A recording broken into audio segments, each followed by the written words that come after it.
push you to YouTube.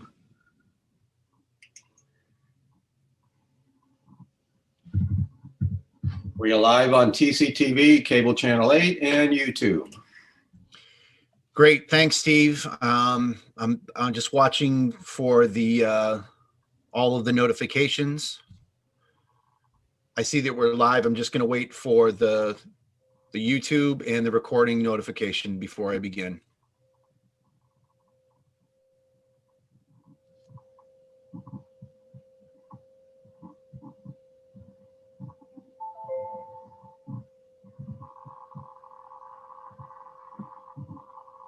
All right, I see that we're on YouTube and I see that we're recording. Good evening. The time is now 6:30 p.m. I'm Chairman Mike Curry, and I'd like to call the Select Board Business Meeting to order on this 24th day of March 2021. Please rise and join me for the Pledge of Allegiance.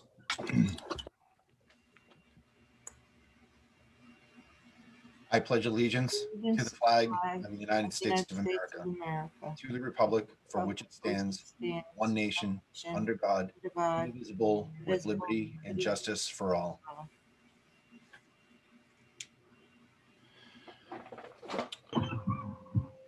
Okay, great. Thank you, everyone. Before we begin, I'd like to state for the record that not only are we being streamed live on TCTV, cable station 8, our local station, and also YouTube web platform, but this evening's recording will be available for later viewing on our YouTube channel. Don't forget to subscribe and click the bell for all notifications. Sound like a YouTuber now. Let's do some roll call for this evening. I do see that we have a quorum. I see Jeff, Terry, and Tim. There's our quorum. Good evening, ladies and gentlemen. And I also see that we've got Adam LaMontagne, Bob Cahill, Linda Sullivan, Steve Castle and Hannah for our TCTV team. Rich Curtis is with us from Emergency Management this evening. Thanks for being with us, Rich. And Holly Young, the executive assistant, and P. Sanborn. We haven't renamed some of these yet, so I apologize if I got your name wrong. As always, our agenda for this evening has been set no later than 48 hours out by law. It is publicly available at the official source for town information, templetonma.gov, under meeting. You will also find the agenda packet. You can download that and follow along with us. Although I have the discretion as chairperson to add and remove from the agenda, it has been set to allow for time, personnel resources, and public awareness. I reserve the right to move agenda items around to best fit our guests and business. Thank you. I don't think we'll need to this evening. Public participation is still possible via the chat section of the live stream on YouTube. I and TCTV are monitoring the chat section and will address comments and questions as they appear or when appropriate. Remember, this chat area is part of a permanent record, so if it's not already apparent, please state your name as you would during town meeting, as most YouTube names are informal. The live chat is about 10 to 20 seconds behind the live meeting, so I do try and take that into the account. Okay, as we have been for almost over a year now, Zoom rules of the road. Please use video when possible, although if you're waiting for your agenda item, please don't feel that you have to have your video on. Use the mute feature when you are not speaking. Helps to reduce distraction. Although TCTV and the chair can place any and all on mute, it is easier if you control your own mute button. If you do wish to speak, you can come off mute and politely break in, or you can use the raise hand feature in Zoom. That's on your menu bar at the bottom of the screen. Or you can actually physically just raise your hand and try and grab my attention. If you do wish to see materials shared on the screen, please request that of the chair, me, and just refer to which document that you would like to see. If we're referring to a document that's in the, if we're referring to a document that's part of the agenda packet, most likely I'll already share it on the screen. Like we have some architectural designs that we'll be showing this evening, so that goes without saying. Okay, moving over to our agenda this evening. Little bit of housekeeping first, and then under new business, we have presentation on a 3-year financial plan, action for change of manager for Templeton Fish and Game, an amendment to the community community development block grant from our FY19 contract. Will be action related to adopting the FY22 budget, an animal control agreement with Winchendon, town hall reconfiguration, TCTV status report and possible upgrades, the FEMA reimbursement grant, and then 2 HCAs, one for Cannabonics and the other for Empress and Bandit Greenery. So we've got a full evening ahead of this. Okay, some housekeeping. We have some meeting minutes. It looks like we have 3 sets. I've definitely gone through the meetings. We have them for March 10th, March 13th, and March 15th. So that would be our budget meeting, the follow-up budget meeting with the school proposals, and a select board business meeting.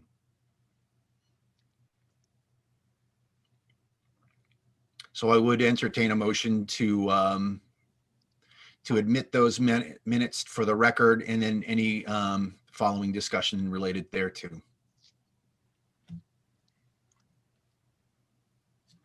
Mr. Chairman, I make a motion to admit the meeting minutes from 3:10, 3:13, and 3:15:21 As presented. as presented. Thank you. Second. I have a motion, and it looks like Tim, I have a second from Tim. Any discussion, any observations, or any recommended changes? I did not see anything. The only thing I don't know that it's super duper important. We did table the sprinkler system discussion, didn't we? On is that something we should even mention? Not on the agenda, Terry. Okay. I don't think there was I think there was discussion due, but we didn't table it. Okay. From it, and again, from the joint meeting, so. Okay. Oh, that was on the business meeting day. The end of the day.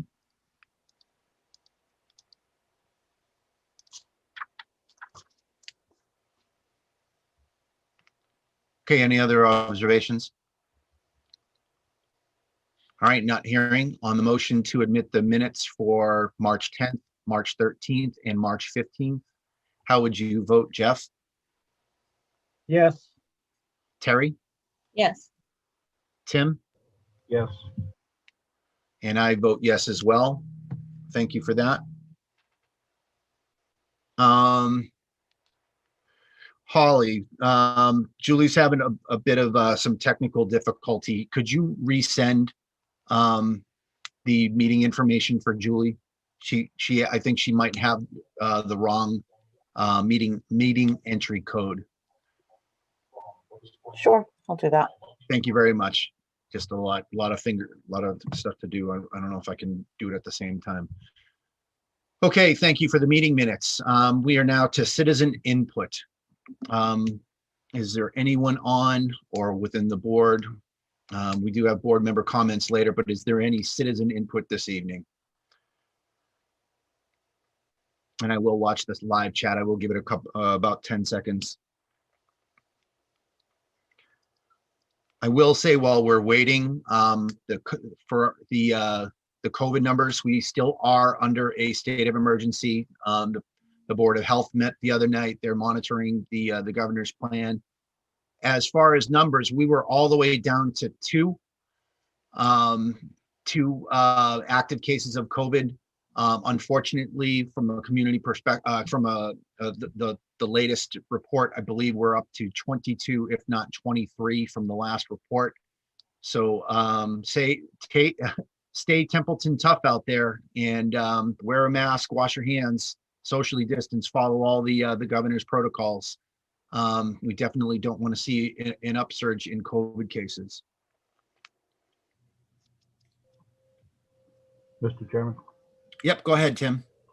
people may have noticed flags are at half staff. I think we should take a moment just to recognize and acknowledge the tragedy that occurred in Colorado again this week.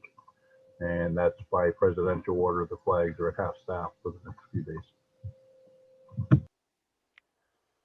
Thanks, Tim. What would you recommend? Would you like to lead us in a moment of silence? Well said, Tim. Yes, Mr. Chair, if we could just observe a moment of silence for everybody and prayers to all involved.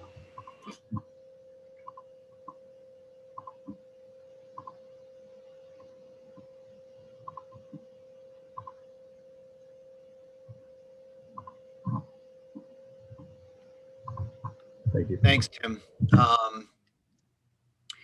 Definitely a tough thing to go through, especially, I know that a lot of public figures have already spoke about it. So thank you for bringing that up. A lot of hurting families out there.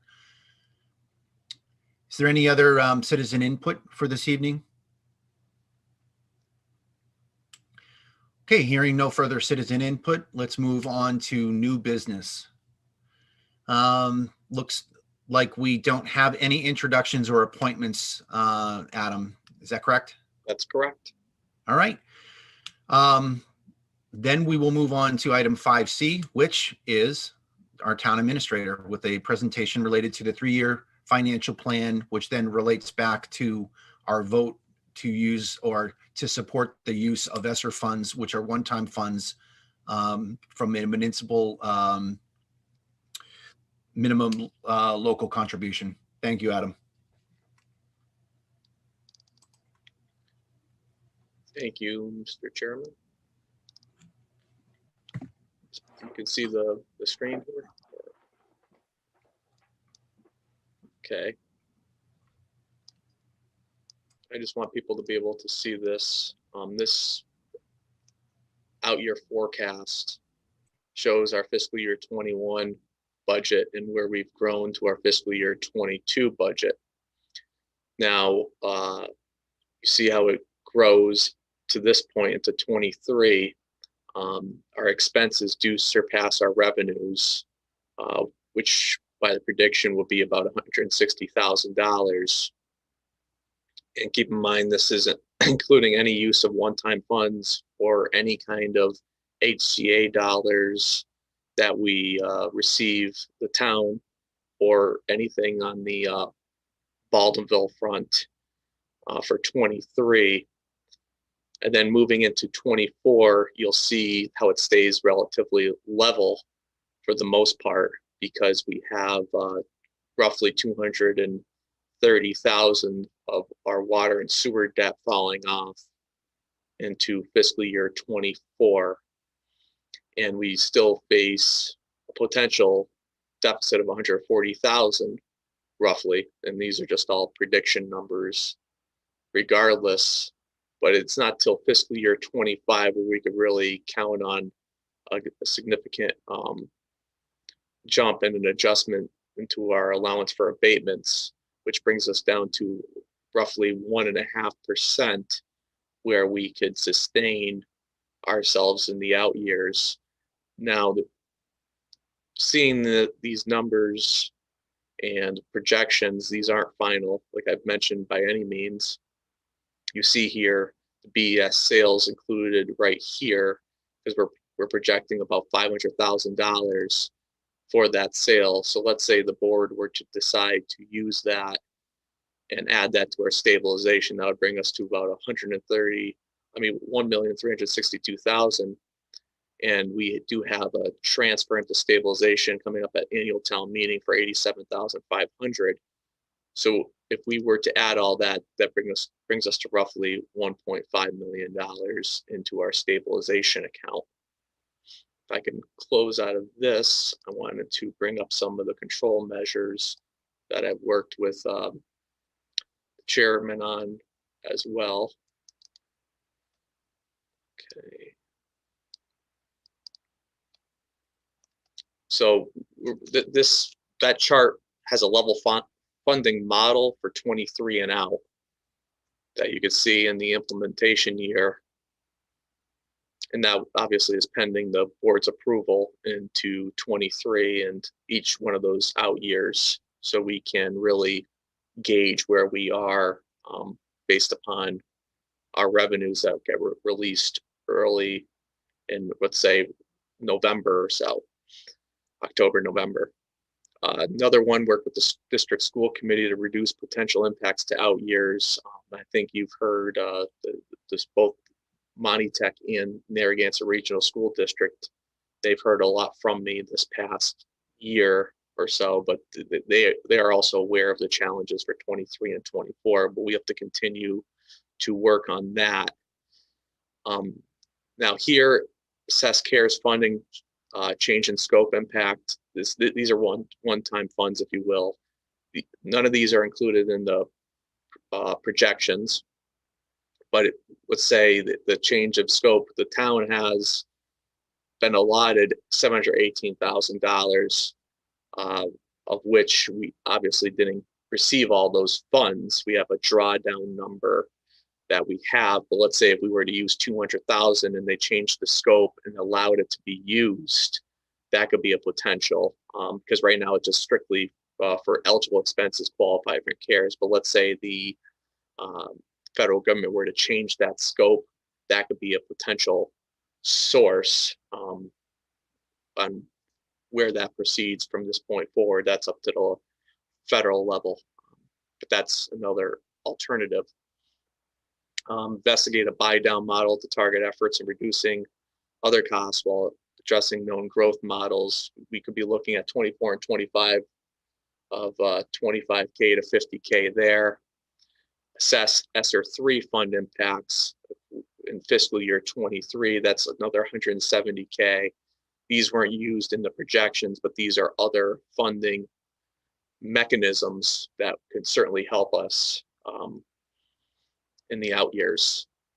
As many of you know, the American Rescue Plan Act, that's 23-24. Those are one-time funds. That will be to be a discussion that we have with the board on when we receive those guidelines on how the board may want to use those funds. Whether I know Bob Sozek was just in the other day talking about it. He's talking about roads. I don't know what guidelines are coming out, so we just had that discussion. It was a healthy one. So we're looking at $2.3 million there. And then leverage economic indicators in the town that point to increased receipts, new growth, tax base expansion, meals tax increase, not rate, increased use, marginal increases in return rates. Because I think once we get through the COVID, we're certainly going to have a lot more of an economy coming back. If it's anything like in the old days, and I say the old days of 1918, many of you know the economy came back pretty strong, and we can expect 40K roughly a year there. My projections that you saw before do not include a significant increase to this level, but that's another thing to take into mind with the control measure. The possible debt relief, this is an interesting one because it drops off, but we lose it, like the sewer, the 32K, that's debt excluded. We lose that in the debt excluded, and then the water, the 205,000 there, roughly, we lose that in the revenues. So it's kind of a wash in a sense if you look at it from that standpoint. I'm just going to check one thing right here.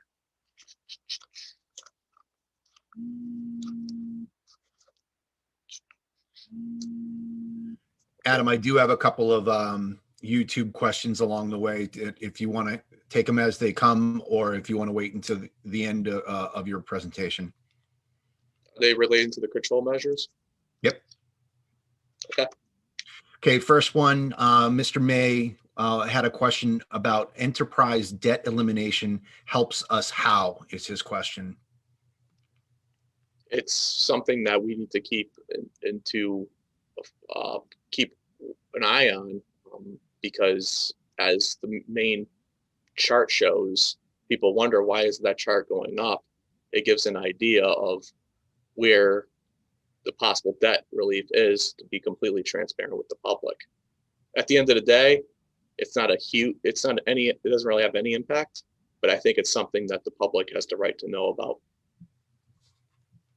Okay, and then his second question that he's got right now, question or a comment, but basically questioning the use of more one-time funds in this control measure, 3-year plan control measure list. Do you have any comment on the inclusion of other one-time funds? Well, my projections don't include the one-time funds. These are control measures where we would have that discussion and the board would have the final say on the use of one-time funds. But I think the fact that we should be aware of these monies and the public to know that these are available is worthy of discussion. And just because it's one-time funds, do we just not want to, for the operational end? Now the board may just say, okay, well, let's use these one-time funds for one-time expenditures. But I also want to bring light to the fact that these are available options potentially. As a question, just a question of revenue. I understand what you're saying as an inclusion. Okay. Okay, I think you were on debt relief. You were checking on something. I think it was related to the water discussion. The water, then there's the reimbursements, like that was just mentioned on the chat, is kind of wipes itself out there. Right.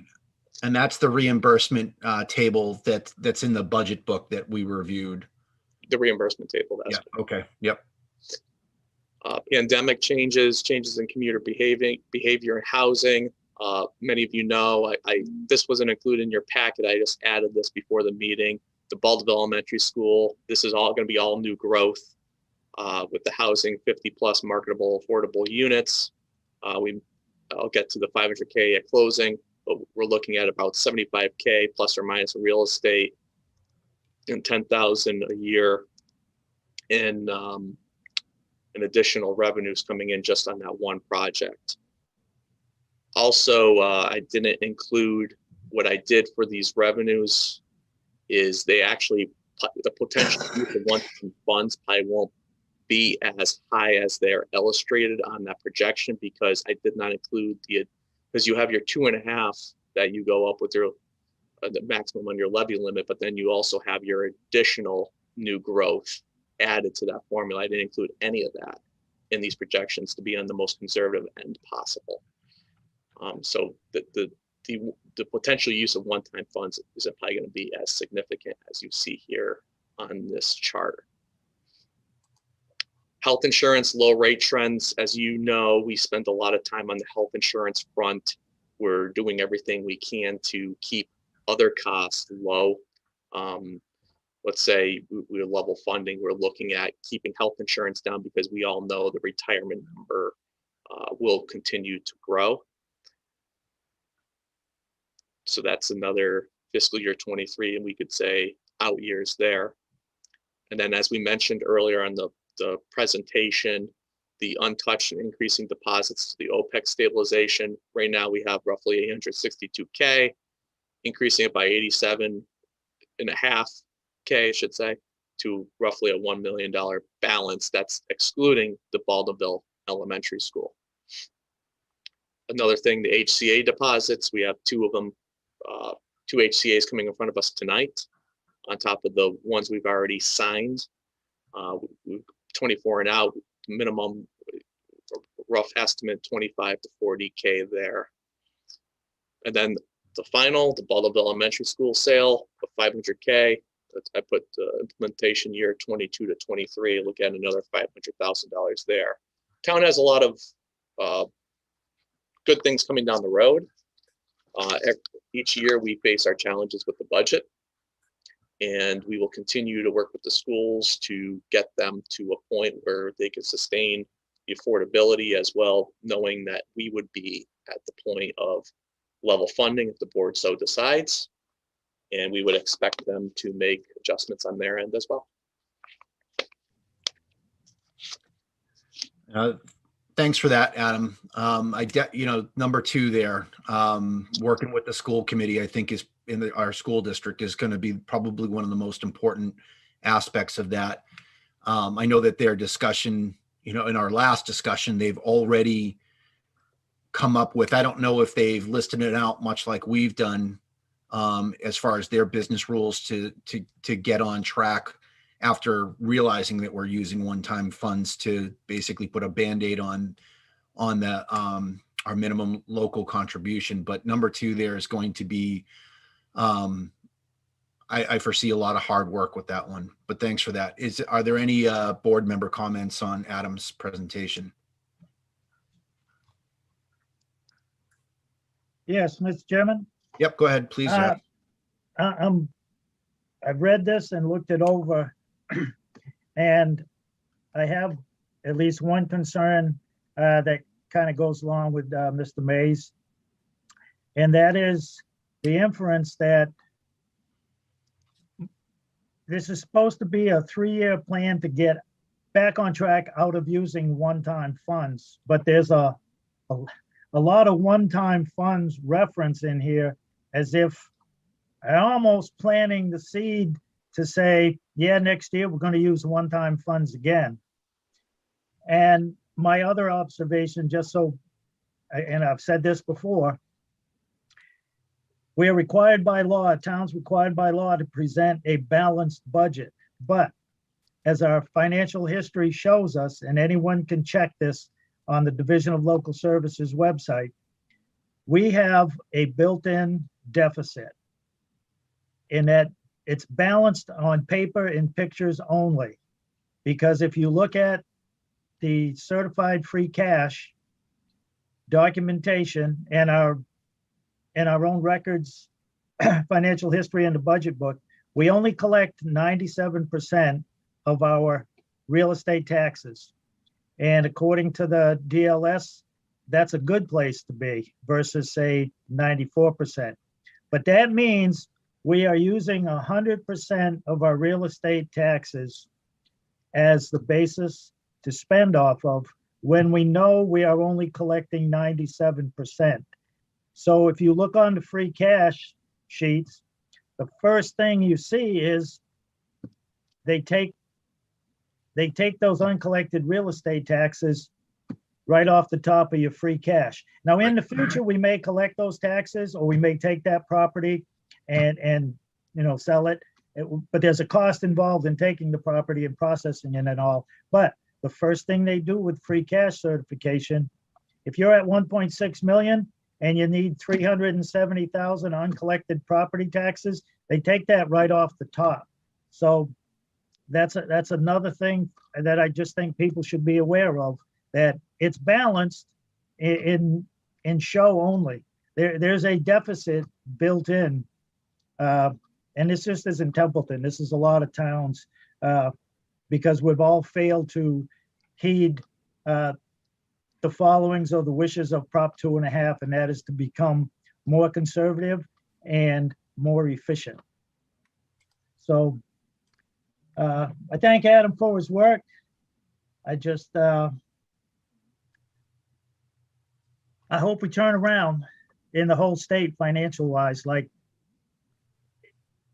there are some indicators it may do that, like they did in the Roaring 20s, but they were followed by the Depression. I don't disagree with Jeff's point. I do believe the town does have a structural deficit, and I think by level funding, and we will have that discussion when we roll around before we release. You have me release the guidance, getting us to a point where we are sustainable. That's I think that was mentioned not too long ago at another meeting.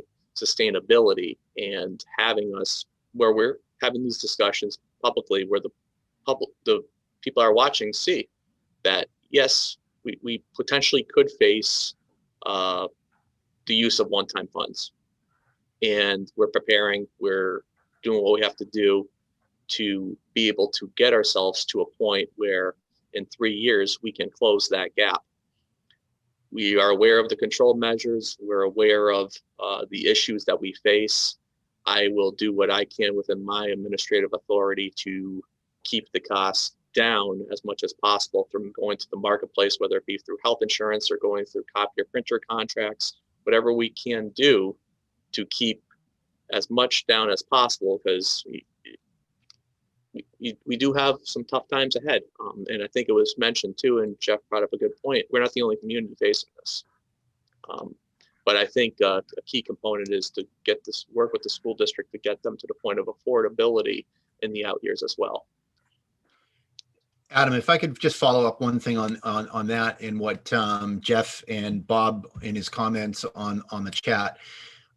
I know that this is your the control measure. That's like a running draft. I think that it would be helpful based on their comments if we wind up separating out or partitioning out the one-time money, so it doesn't becomes like an informational. We don't want to lose track that it may be sources of funding out there. I mean, that's what the state and the federal government are trying to do. You know, when the state's documentation basically always has that warning within there, but I would separate them out. If we wind up building a better 3-year plan with these control measures, let's use If I could jump in, this doesn't include any one-time funds. This plan right here in front of you does not include one-time funds at all. I understand. I just thought maybe because we're commingling some of those things in that list, that it becomes like this embedded part of our plan rather than something we need to kind of keep at an arm's length away to say, we know they're one-time funds, but they're there as an option.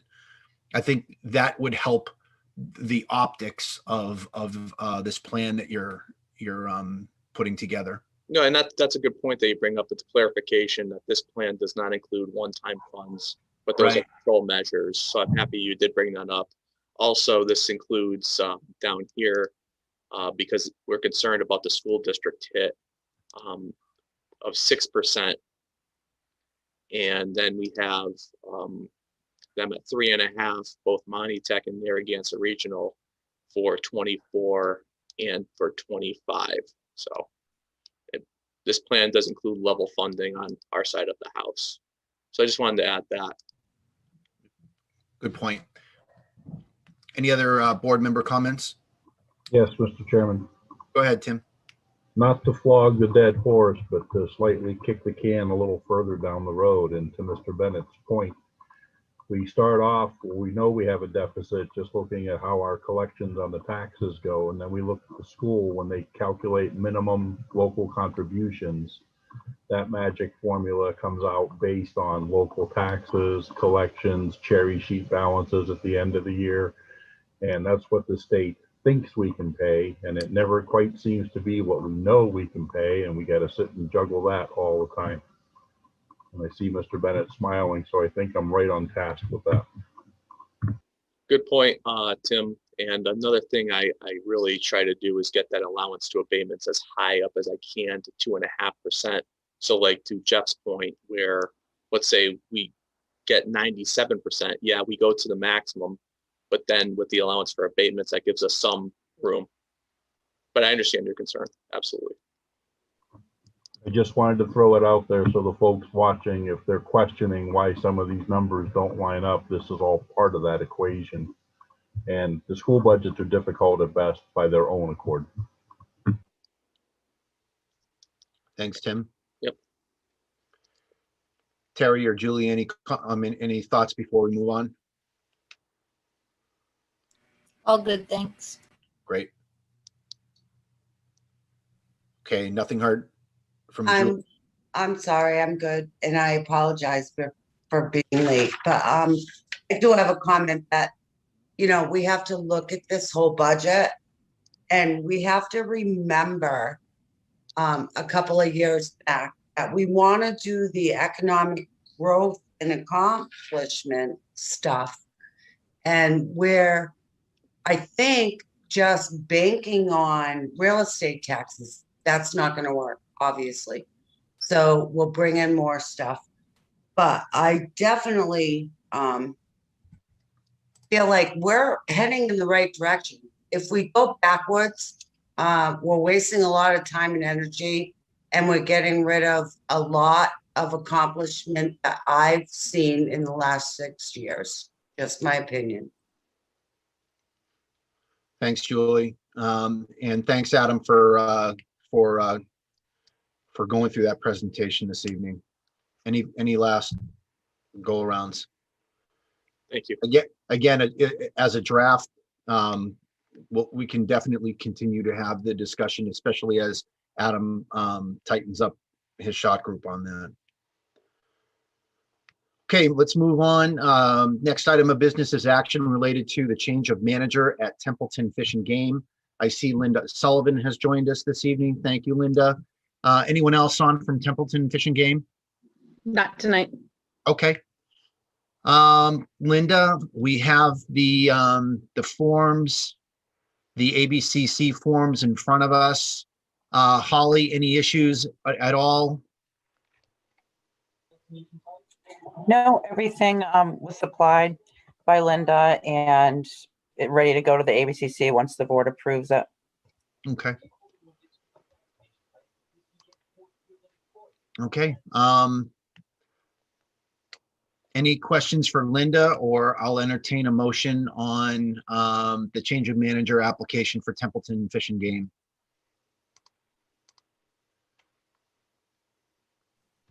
Mr. Chairman, Yep, please go ahead, Julie. I move to approve the change of manager application of the Templeton Fish and Game Club as presented. Second. Okay, I have a motion and a second. Thank you very much, Tim. Any questions or comments on that application? And it's listed on there. Linda is with us. As I said, Linda's with us. The title is bar manager. I'm not sure what other questions you might have. Okay, hearing none on the motion to approve the change of manager application for Templeton Fish and Game as presented. How do you vote? Jeff?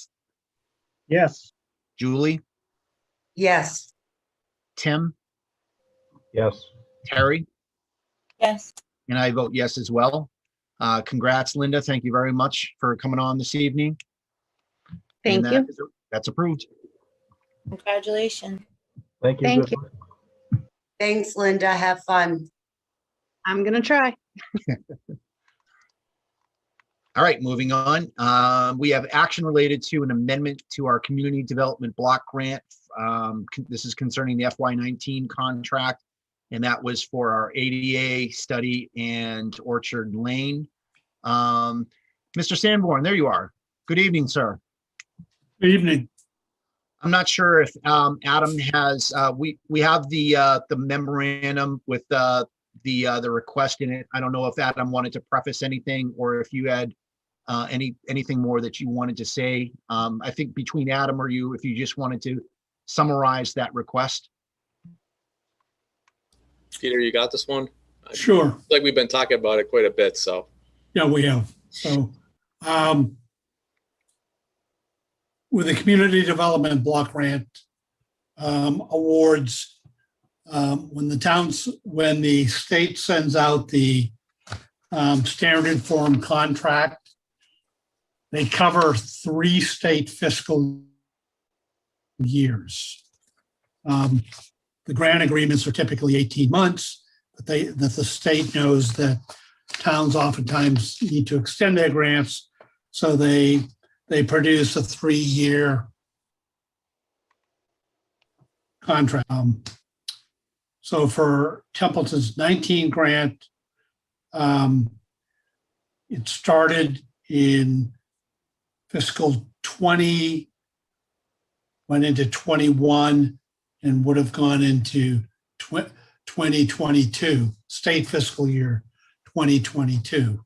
So as part of having that 3-year contract, the comptroller's office has a requirement that there has to be funds available in each of those 3 fiscal years. Well, Templeton finished the grant earlier than most towns do. So this is simply a housekeeping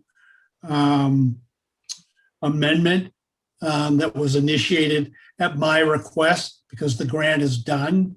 We have $25,000 left to expend, but short of approving this amendment, which terminates the agreement a year earlier, terminates it as of June 30th, 2021, the town can access all of the funds. Otherwise, if it had extended after June, the state would have had to hold back $1,000. So it just enables you to get the entire 800,000 rather than 799,000 this year.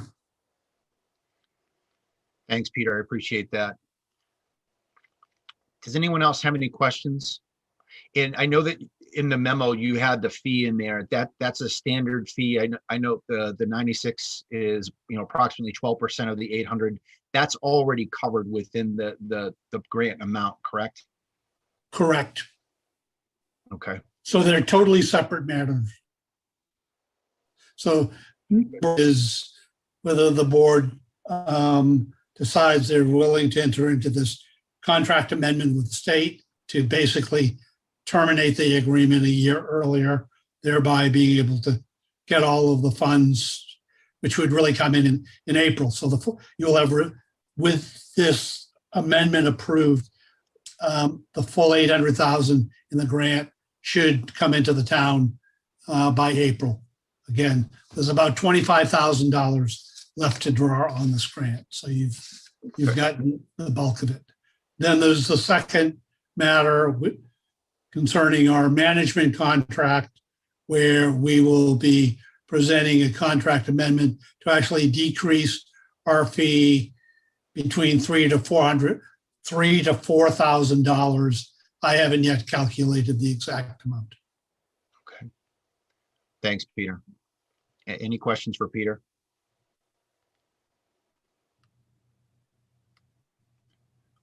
Okay, if there are no further questions, I would entertain a motion on this proposed amendment to the community block grant.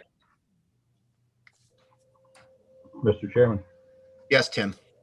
I move to approve the amendment to the Community Development Block Grant Fiscal Year 19 grant contract as presented and for the chair to sign.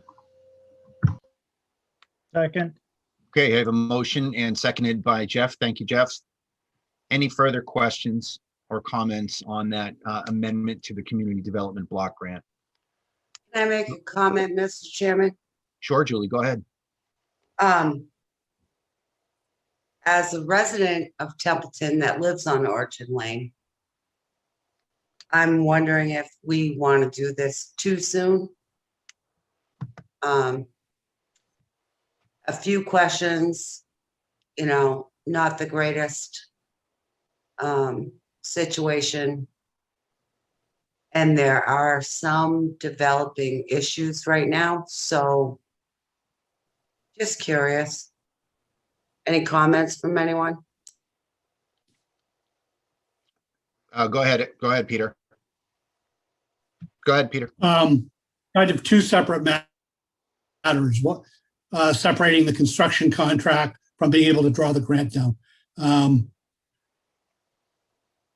Bob from DPW and I, we will be escrowing some of the construction funds until, I know there's some small sinkholes on people's lawns and other things. So the contract will not be, the general contractor's contract will not be totally paid out.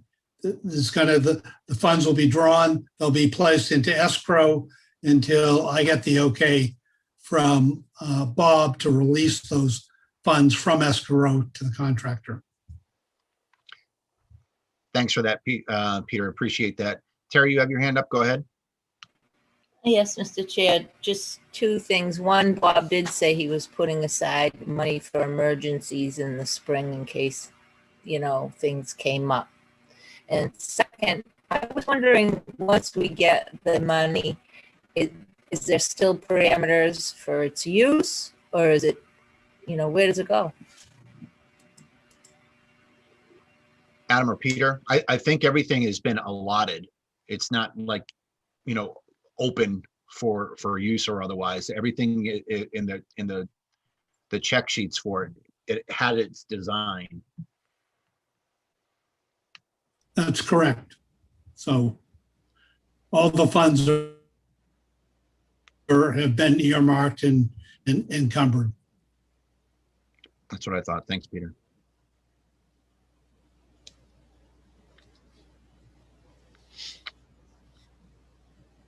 Okay, not hearing any further questions on the motion made and seconded to approve the amendment to the Community Development Block Grant contract as presented and for the chair to sign. How would you vote, Jeff? Yes. Julie? Yes. Terry? Yes. Tim? Yes. And I vote yes as well. Thank you, team. Thanks, Peter, for coming on this evening. Thank can you. work with Adam and Holly on the finished documents. Should be Right. available within the next few days. Okay, thank you. Thanks, Holly. Adam, good night. Thanks, Peter. Have a good night. Okay, next item on the budget this evening is action related to adopting the FY22 budget. I hand the mic over to you, Adam. Okay, what you see here is, see my screen? Yes, we can see it.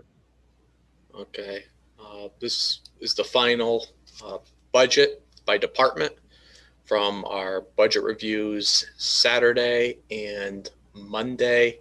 Saturday was a long day. I think we had a healthy discussion with both our folks here on the select board and the advisory committee, and we made adjustments within the budget, and we came to be $9,903,495, and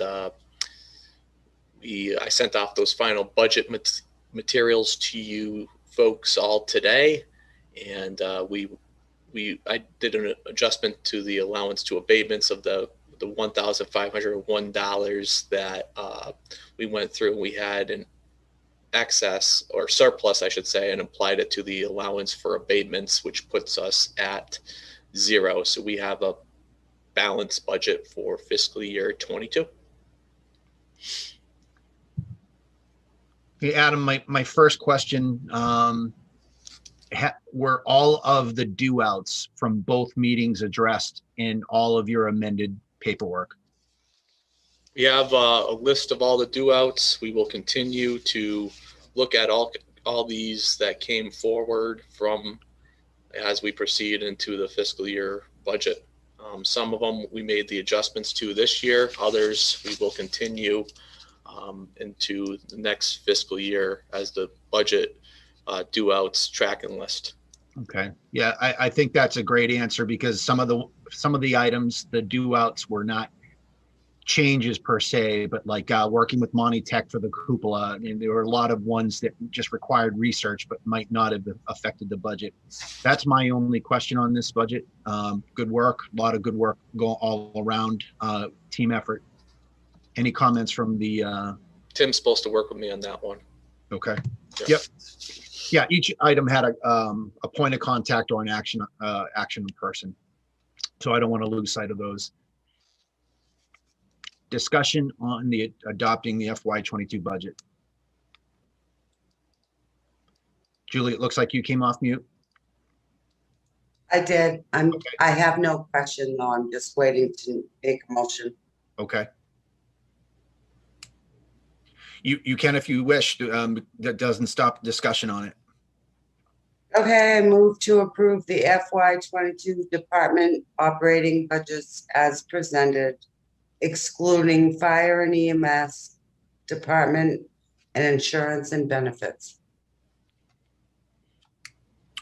I have a motion. Do I have a second? Second. Thank you, Tim. Thanks, Tim. So as we're moving through, for those following along, there is a rhyme and a reason to how Julie framed her motion. due to the makeup of the board and declarations, we wanted to be smart on how we were presenting these budgets for vote and for town meeting. As we normally do, we have our, anything can happen in the meeting, but we normally have pre-prepared motions to make the meeting move more efficiently. But the three pre-prepared motions we had for the budget this evening do take into account the structure of the interests within the board and anywhere else. So that's the reason for why they're being presented the way they are. So the motion that is out right now is for approving the FY22 departmental operating budgets as presented, excluding fire, EMS, and insurance and benefits. Any further discussion on that? Hopefully I explained that well enough. Okay, I don't hear any further comments on that motion. So on Julie's motion that was seconded by Tim, approving the FY22 department operating budgets as presented, excluding fire and EMS and insurance and benefits. How do you vote, Jeff? No. Julie? Yes. Terry? Abstain. And Julie? Oh, I'm sorry, I already asked. I'm sorry, Tim? Yes. And I vote yes. I believe that was 3 yeses, a no, and abstain for Holly's benefit. Okay, we have a couple areas of the FY22 budget that we still need to vote on. That is fire, EMS, and insurance and benefits. I would entertain a motion for either or all. Mr. Chairman, Yes, Julie, go ahead. I move to approve the FY22 department operating budget of the fire and EMS department. Okay, I have a motion. Do I have a second?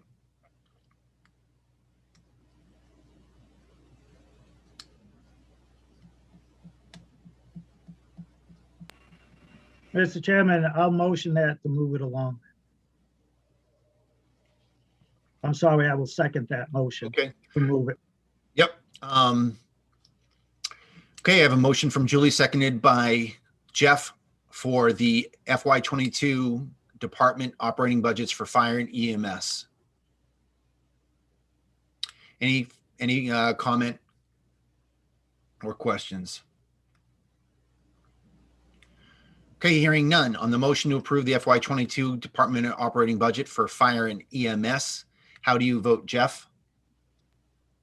No. Julie? Julie? Oh, Julie, how do you vote for the fire and EMS budget? sorry, yes. Okay. Terry? Abstain. Tim? Abstain. And I vote yes.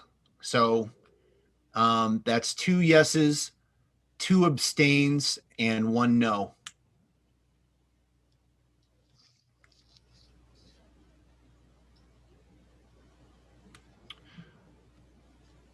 All right, moving along, one final area of the budget is for insurance and benefits.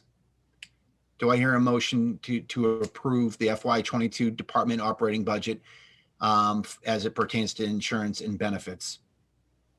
Mr. Chairman, I move to approve the FY22 department operating budget for insurance and benefits. Second. All right, I have a motion and a second. Any further discussion or comment on the insurance and benefits portion of the operating budget for 22?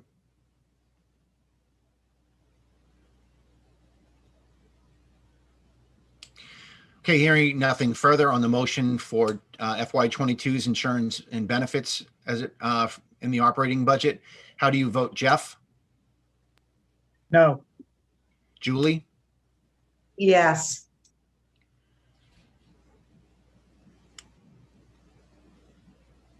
Terry? Abstain. Tim? Yes. And I vote yes. That is 3 yeses, an abstain, and a no. All right, a recap on our budget. The one without fire EMS and our insurance benefit, I believe that was 3 yeses, an abstain, and a no. Holly, correct me if I'm wrong. On the fire and EMS, that was 2 yeses, 2 abstains, and a no. Adam, does 2 carry it or does it not? I believe it does carry because the 2 that abstained. Jeff, you wanna? Okay, just wanted to clarify that.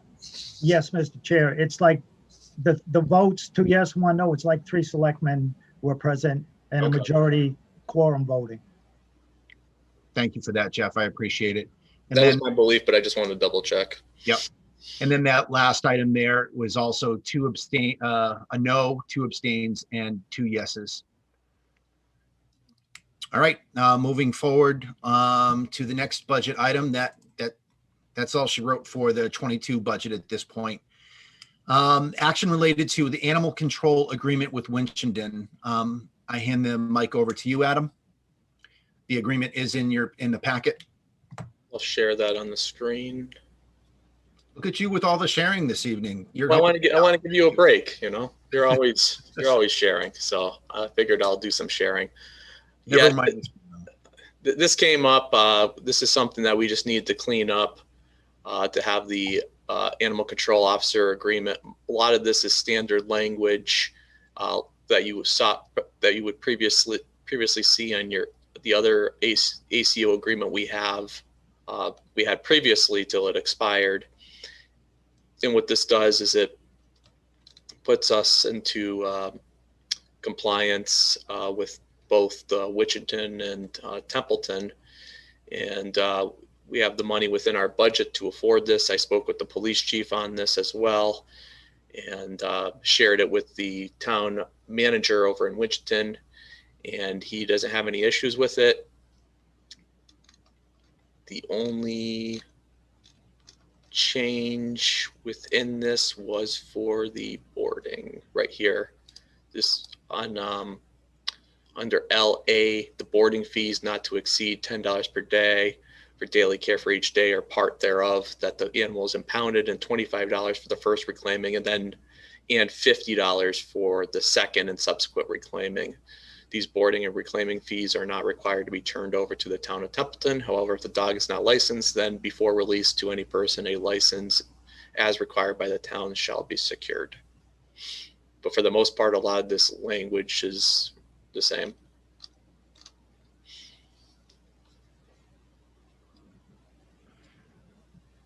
Item A, 1A, is that something that we're exercising at this point?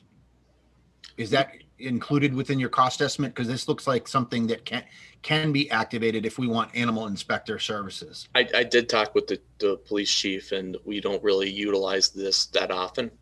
So with what we have budgeted and everything, we feel confident. The number that really is right here under compensation, that and including what we have within the budget, we should be fine.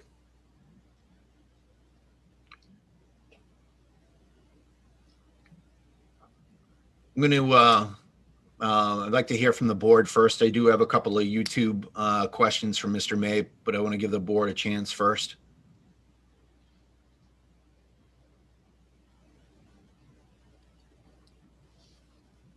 So I hesitate to use the word cookie cutter. However, you just reported to the board that this is the same contract that we've had with the change to the boarding fees. Boarding fees and the compensation increase. Oh, okay. Yep. And I saw that. Dollar That's amounts. fair. Yeah. Now, one thing I looked at, was we're providing the vehicle. However, as I read through it, it seemed to be, I started to feel not lopsided's the wrong word in terms of cost share and, who's being burdened. but it does look like Winchendon has, you know, from the kennel and kennel services and otherwise, it seems to be kind of, I don't know if it's evened out, but there is a lot of cost sharing or otherwise in the decision to make Templeton be the party to supply the vehicle. That is correct. Okay. More of a statement than a question. Any Yeah, other? And I think, and to your Bob point, has Mike, a few we've got to get through. oh, okay. You know what? Let me jump to Bob. Does any of the board members have a problem if I go to Bob's questions first? Okay. All right. First one, Adam, or I'm really kind of directing it to you. The contract seems to imply by a typed in start date of 2021 that Templeton did not have an ACO contract from July 2020 to December 31st, 2020 at a minimum. This would be the one that where we had like a understanding, but it wasn't formally adopted the way it should have been. Or that, I mean, Jeff had brought this up before. He had kind of tried to pull back the layers of the onion to see who authorized Carter or the chief to kind of sign on to a second year of the other contract. So we've been using the older contract as part of an extension to a fresh contract. Would that be an accurate statement? I would say that would be accurate, but this is the way it has to be done. And I think we're clearing up that issue. And I think their intent was good, but the process wasn't the way it should have been done. And like, I think Jeff had made the point when we talked about this a month ago or so, is that going forward, we're, you know, do it right going forward. That is correct. Okay. All right. Bob's second question. Have any payments to Winchendon for ACO been made from July 1st, 2020 to present? I would have to get back to you on that. Okay. Third question. How did we do G? And when he says G, I think he's referring to Bob. I know that there's a delay in their recording or otherwise, but I think you're talking about performing barn inspections on an annual basis. Is that the one that you just let me know if that's the one you're referring to? I'll move on to his next question just to for clarification until I get clarification. The animal control officer shall keep accurate, detailed records of the confinement and disposition of all dogs held in custody, all bite cases reported, and the results of investigations. Perhaps that was G. No, I think the only G I see in there has to do with the barn book. Right, the barn book. Yep. So yeah, his question was about how did we do item G under scope of services barn inspection report? He said barn inspection report. I wasn't reading carefully enough. Sorry, Bob. Yep. I would have to check with the police chief. Okay.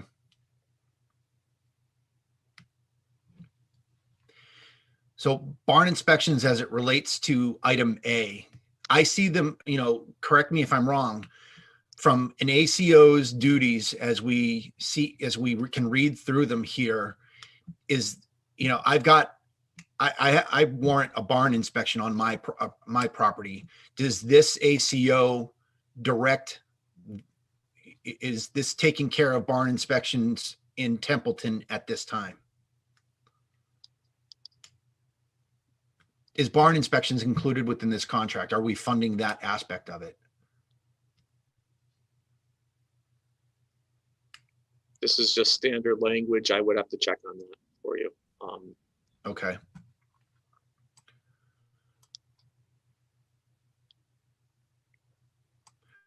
Who receives the copy of the summary page? Do we know that? Once again, I would have to get back. Okay.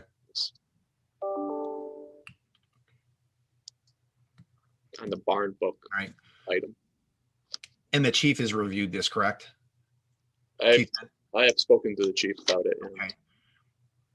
Does this require a legal review, or does it? Legal has checked it as well. Okay, so it's legally sufficient. Okay.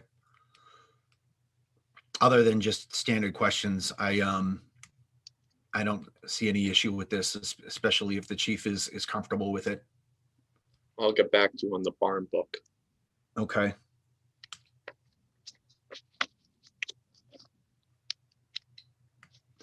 Any other questions from the board? If not, I'd entertain a motion with action related to this document. Mr. Chairman, Go ahead, Julie. I move to approve the animal control agreement with Winchendon as presented and for the town administrator to sign. Thank you, Julie.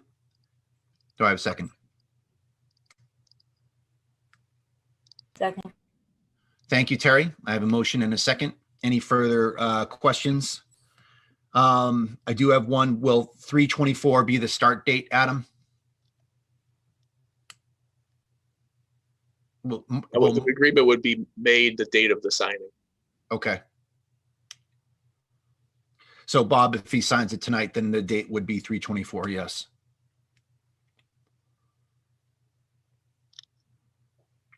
Okay, I don't hear any further comments or questions on it. On the motion to approve the ACA with Winchendon as presented and for the town administrator to sign, how do you vote tonight? Jeff? Yes. Julie? Yes. Terry? Yes. Good one. Tim? Yes. And I vote yes as well. Holly, that was unanimous, or 4 yeses and a woof. All right, thanks, Adam, for your work on that. If you could, with those questions collected, if you want to just send the answers back, you could probably CC the advisory. I think they still have that that rule, or you can put Bob on there for the questions that he had on there. All right. Next item this evening in our road to reopening. This next agenda item is action related to the town hall reconfiguration. Adam, thanks for your you're presenting the screen. Great. And I hand it over to you. Thank you. With me tonight with the board is architect Andrew Kanata, who spent a lot of time on this project. It's something that we spent quite a bit of time going back and forth and working with the department heads to get something that we could all work with and feel comfortable as we're planning the anticipation of the reopening at some point, but we want to get these installed. Andrew, would you want to kind of take it from here, because you're the architect that came up with these plans? So if you want to jump in, let me know where you want me to be on the screen. Okay, will do. Perhaps if you go to the drawing, we can stop briefly at the next drawing, AE, which is just your existing floor plan. And I want to say, I never really measured the building. I sort of got into having a plan of this when Carter had asked me to first come up with secure locking door locks for about 5 offices, and then it grew to about 9 doors. So I felt I needed a little diagram, and then it sort of grew in that project. And then last summer, I heard from both Carter and Adam together about the COVID counters. It started off, if you look in room 3 and room 4, it started off, we were going to just have these little temporary plexiglass screens, and that was easy enough. And I found a number of them and presented them. And by the time I got those to Adam, the project had grown. If you go to the next drawing, please, Adam, A1. So what had happened was the town had requested permanent built-in counters. And of course, they must be accessible. And those counters were going in rooms 3 and 4. And then added to that was a counter in the select board office. And so you can see here, if you look at the in the corridor, there's a pair of doors that are dashed. Those doors are no longer needed. It's no longer a school. Those were smoke doors. So those are being taken out because they're in the way of the counters. there. I'll give you, thank you, Adam. I'll give you a larger diagram on the next page for that. And then, thanks. And right, that's it there. So of course, I'm trying to do this from, 60 miles away, but luckily I had to come out after I had gotten everything done. I had to, I back up a bit. Last fall, I was coming out on the re-roofing of the Boynton Library, and I came by because I had to check to see if we could actually poke holes in the corridor walls. I knew this was a school at one point, and if those walls were masonry, either concrete block or terracotta block, fireproof block, which they used a lot 100 years ago or so when this building was built, that would have been a problem. But luckily, I went down the basement and Bob Sozik and I poked around and we were able to determine that, yes, the solid masonry walls underneath, but above their simple stud walls. And so where these, in room number 3, if you can back up to the other drawing, please, Adam, sorry, the previous one, right. You'll notice both of these rooms, they're storage alcoves that used to be coat racks, okay? And they made ideal locations for the counters in the for both room 3 and 4. So I think now if we can go ahead 2 drawings to A2, this is an enlarged plan of the area. If we go down to room 4, the town clerk needs her 4 fireproof cabinets, file cabinets in there. So that dictated where these counters were going. Now, I made the counters generous.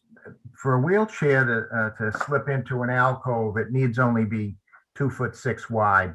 But I was afraid that would get a little claustrophobic there. For the extra 6 inches, I think it's be a little more comfortable, less intimidating to someone coming up to the counter. In the room number 2, the treasurer and tax collector's room, they have a 5-foot wide counter there, which is just out of sight. Right, it's over there, Adam, correct, exactly. You're getting good with reading plans, Adam, over the past couple of years. I've been spending a lot of time with you. Okay, so anyway, then on the other side, we have the Developmental Services and Board of Health. They didn't need the spacing. I gave everybody a good, it's a good distance, 6 to 8 feet apart. But you're in an alcove, which adds to with wing walls, which adds to the safety for spread of germs and coughing, etc. So if we go to the next page, and I can take questions on anything, but I just figured I'd give a walkthrough. The next page shows the elevation. So this is what it will look like on the upper left-hand corner, A, looking in the corridor, looking at the 2 COVID counters. The door into the space is on the left, and we can fit the 2 counters in comfortably. The hot water baseboard heater has to be slid down, but there's room for it, about 2 feet. And we, by my calculations, we can leave the electrical outlet there, which is needed for vacuuming, etc.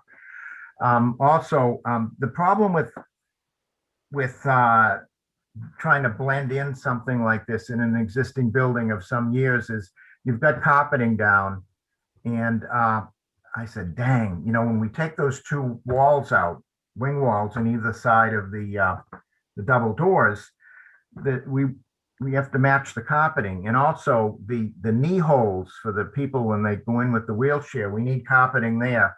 So I just happened to ask Bob, I called him one day, could you check to see if perchance when they carpeted the corridor and perhaps the entire building, they had left remnants? And sure enough, they did. So that'll be a very simple match. They can blend the carpeting right in with the existing, and it'll be fine. Over at the, I was told to use the treasurer and tax collector's COVID screen as a sort of a model from which to cue from. And I copied it exactly except for one thing. The space below is a foot high, and that is way too much. So I dropped it down to 8. And Bob was in agreement with that too. He thought it was a bit too high. The thing we may be concerned with here is I was not told to have these any doors put on for these. I don't know if that's considered a problem, that when these offices are closed and locked shut, that you have people can look in anyway, and there'll be a space 8 inches high. No one's going to fit through it, but if that bothered anybody, we could come up with some coiling grills like they have in malls. They make those small enough. It'd be kind of expensive. I hope you can live with it this way, but there are things that can be done to seal those openings. I think that the town hall, it's all open at the same time, correct, Adam? The town hall's all open? Well, when it's open. Well, I mean, there's times where one office will be, like Mondays, the select board office was only open till 4:30, where the other offices are open a couple hours longer. Okay, well, you can lock, your counter is accessed through a security door. So you lock that security door and there'll be no problem. I don't see a problem with this. I don't know what's going to fit in 8 inches. A person can't, but anyway. Down the bottom are just some details how I finish it off. The corridor wall has a 1/4 inch plywood paneling. The kind, it looks like the kind that people used to use in their basement, rumpus rooms and stuff. It's in good shape. So, but it is wood. And I feel we can take the pieces that come out of where we cut the wall openings. We'll be able to piece the wall, the space in the wall where we took the corridor doors out. We'll be able to piece it in that way. There'll be one horizontal joint, and a good carpenter can make that disappear. Okay. I think the users in the offices, Luann and Carol and Laurie and Rhonda, I spoke to them about things. The only thing is down at the far end, if you go to elevation D on the right, there's a little cubby hole in the middle drawing, elevation D, Adam. I had to shrink the cupboard in there, and she said, "Gee, I hope you don't touch my cupboard." And I had to shrink it because what dictated to that room was getting those 4 fireproof file cabinets in, and so that there wouldn't be 2 here and 2 there and another part of the room. She asked me to please do that, so I did. So that had to shrink a little bit. I think that maybe, is that Carol's area on that side of the room? We might want to warn her that she's lost a little cubbyhole space. And I think you might want to mention also, Andrew, yes, the fact that you did everything to make this ADA compliant. Absolutely, yes. Everything meets handicap code as best it meets it. The counters, if we can go to the next page, this will be sideways. Okay. Yeah, excellent. If you can do that, great. On the right hand side is the corridor. And you come in, and the counter is at the height dictated by both ADA and 521 CMR, the mass accessibility regulations. It fits perfectly for a wheelchair to slip in. Of course, the opening is perfect for someone sitting down. It also is comfortable for a walk-up counter for people that don't have ambulatory problems. On the inside, there's a little bit of a kick space, which makes it comfortable when you're, transacting business. I also gave a small hockey puck spotlight, LED spotlight above, because that can be a dark area. And there's a switch right on the inside at all the windows, a rheostat where you can adjust the intensity of it so that it won't be too bright. And So that, I guess that works. These, I've boxed these not with gypsum board or plaster. I boxed them with MDO plywood. That way we can attach the counters, we can attach the glass. We don't have to worry about putting blocking in for these items. It's a pain in the neck. It'll make it very simple. It's smooth. It's treated with compound in the same way you do with gypsum board, and it paints out nicely. The walls in the corridor are wood anyway. There's no problem with that at all. Okay, if you go to the next, please. Okay, now you can. This is your select board office. And in here on the right-hand side is the plan. I've combined the plan and the elevations.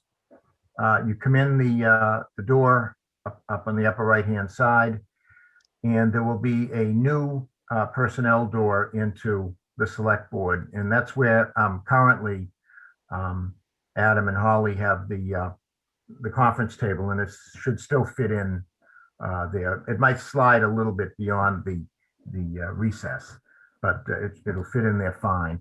This is a nice 5-foot wide counter, and that had to be 5 foot wide because I need, if you see the circle below the entrance door, that is the 5-foot turning radius of a wheelchair, which must be, it must be provided in this space so that they can swing themselves around and go out.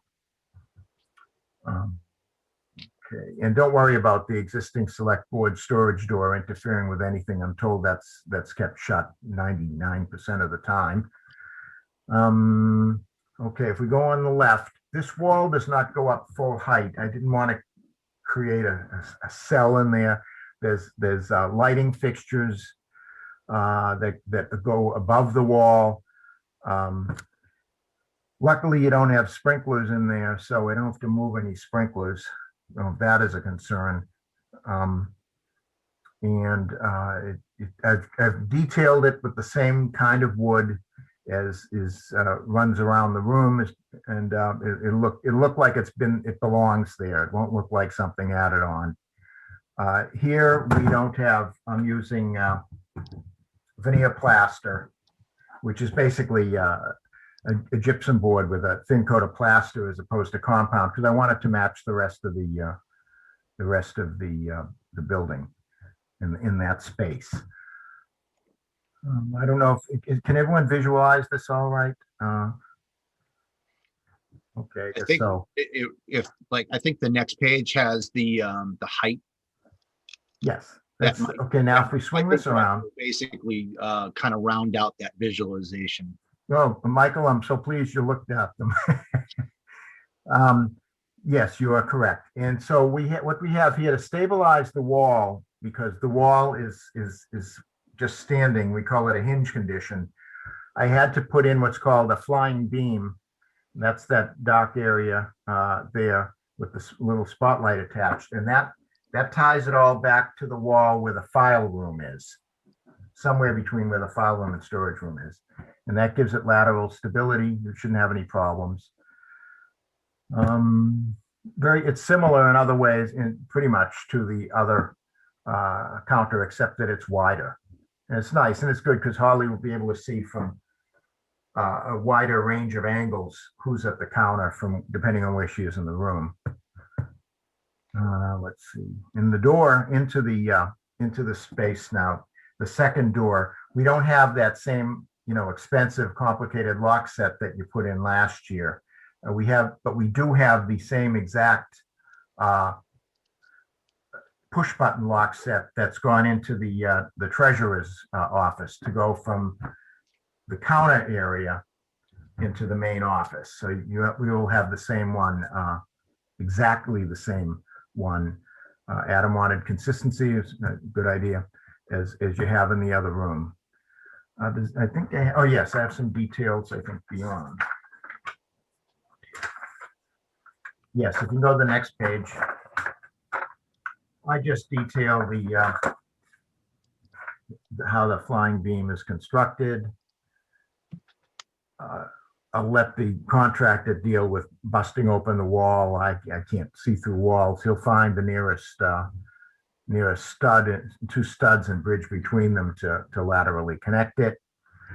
The door is, I couldn't reuse one of your doors. I'm told there were doors in the basement that came out, and I had to go with a standard 6'8" interior door because I have to have a very strong header to support this wall and keep it from twisting. And so that's why if we trimmed the 4 inches off one of the doors in the building, number one, it wouldn't look good, but number two, would be destroying the structural integrity of the door. So I went with a new one that looks just like it, and it'll be solid. Well, it's got half glass above like the other doors in the building, but it's solid wood made up of three pieces of wood pressed together, which gives it strength, and rather than a particle board door. Okay, and that little picture down below, of course, we got this one little right there, exactly where that box is, and the mystery conduit is right where the counter must be. So we'll let the contractor tell us if it's live and where it's going, and he can move it. One thing I did do is I did not hire engineers to do the minor electrical of wiring up the spotlights, the little pin spots. And I did not hire a mechanical engineer to move the baseboard because the design costs would probably be more than the cost of the work. So I'm having it being done design build by a licensed electrician and a licensed mechanical engineer, a licensed plumber, heating contractor, that is. Right. They'll just do it, and you save the cost of engineering, which gets more and more every year. So I guess that's it. I went into the weeds a little bit, but the whole project, that's what a project like this is about. Right. You just have to dive right in. So Andrew, I had, I think the only question that I had looking through all the plans yes. for development services office and Yep. The assessor's office, Yep. Was that our requirement to do 2 windows per? They asked for it specifically. Okay. I just wanted to clarify that. Yeah. And for the rest of the board that may have some questions on this plan, I do have a couple of stacked up questions on the live chat. So I'll let the board go first, and then I'll go into some of those questions. Stacked up question. Any questions for Mr. Kanata? All right, I'll go to Mr. May's question. He has 2 questions in a statement. First one, please, Mr. Kanata, could you please discuss the increase in filtration and air circulation or purification as it pertains to isolation of ventilation per area, etc.? I didn't get into anything to do with air systems at all. Okay. I was just asked to do the windows. You don't have the building is air conditioned, but they're air conditioned with boxes, the units in the windows. And the heat is not an air system, it's a hot water in baseboard. So there is no real system existing in the building. If I suppose you could. No, I don't see how you can deal with it if you don't have the heating in the air conditioning ducted where you can control positive and negative pressures in the building. I don't see how it can be dealt with. Okay, thank you, Andrew. You're welcome. His second comment was that it just looked like we were turning town hall into a secure facility, not a clean building, which I think kind of goes to your last comment. And Adam or Andrew, I don't know if you even want to address that, but I understand what Mr. May's talking about, that you walk in and it's an, immediate hallway of kind of like an arcade. You just can go down and stick quarters into each of the slots. I didn't think of that. I just gave you folks what you were requesting. Roger. But we would be putting in some measures in the sense of distancing and having tape out there. And also you have the treasurer collector's office that you go into in the select board's office. So we will be looking at measures of implementing before we were to reopen. Right. And this is a design review. This isn't how operations are going to be affected. We're talking about something that's going to be lasting. It'll weather what we've seen mostly through the past year. And then in times when, you may see every other person wearing a mask and then even no one wearing a mask. I think what we're trying to do here is add some mitigation measures for what we've seen over the past year. There is one more question for Andrew.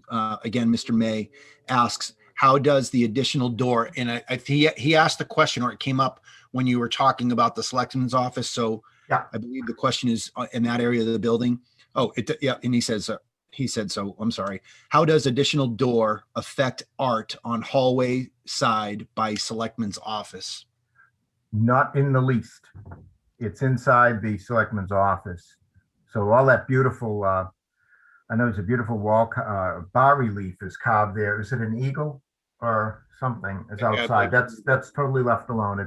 It's once you step into the existing door to the select board. Okay. Thank you, Mr. Canada. Any other questions for Andrew? Mr. Chair, Go ahead, Tim. just a comment, and that was addressed. I was curious how this fit with our ADA compliance report, but it sounds like we've already addressed those concerns. Always. In fact, I'll tell you, Mr. Toth, it used to be you'd add these things in later, either in older buildings or when you're designing, you'd lay out the building and then think about, the codes for accessibility later. Now they tend to steer the design. You absolutely must meet those codes at all costs, or you can find yourself in trouble. But my aunt and my godmother was had a brace, and I've been used to this since I was a child and sensitive to it. So I don't mean to sound insensitive, but yeah, right off the bat, that's one of the first things I think of, and most architects do. I wasn't taking it as such at all. Just we did have an ADA compliance report with a bunch of recommendations. This appears to be right in line with some of the things that were recommended to us. Well, Bob asked me about that about a month ago, right, Adam? He definitely wanted to be sure, and it must have been he must have been thinking of the same report.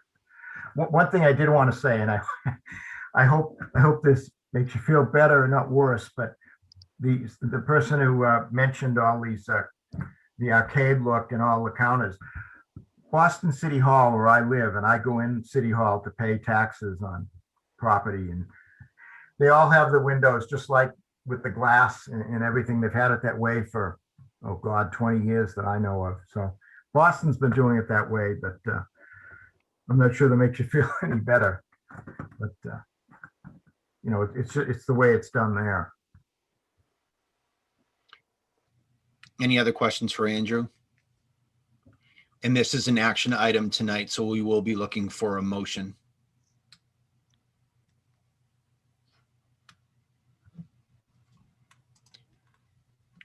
As that would be the next steps.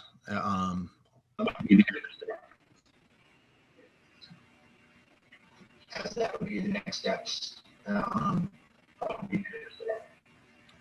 right, I don't hear any other questions. Do I? I would entertain a motion.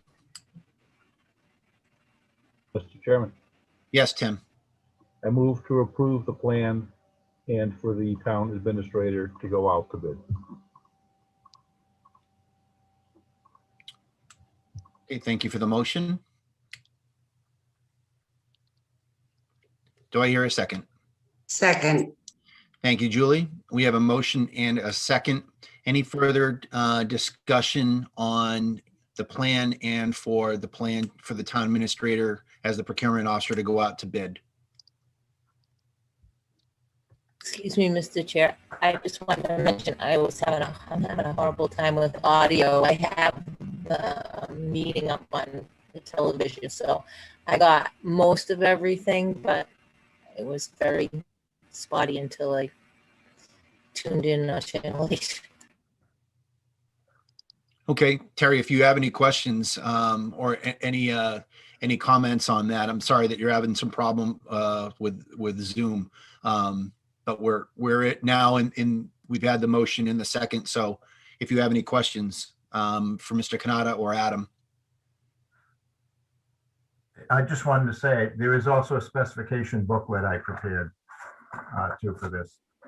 The specifications by a level of quality of all the materials. Okay. Thank you, and I did get a copy of the plans and Great, thank you. Okay, on the motion to approve the plan and for the town administrator to go out to bid, any last go arounds?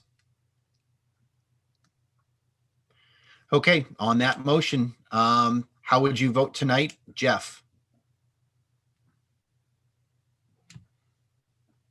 I can come back. Yes. Julie, yes.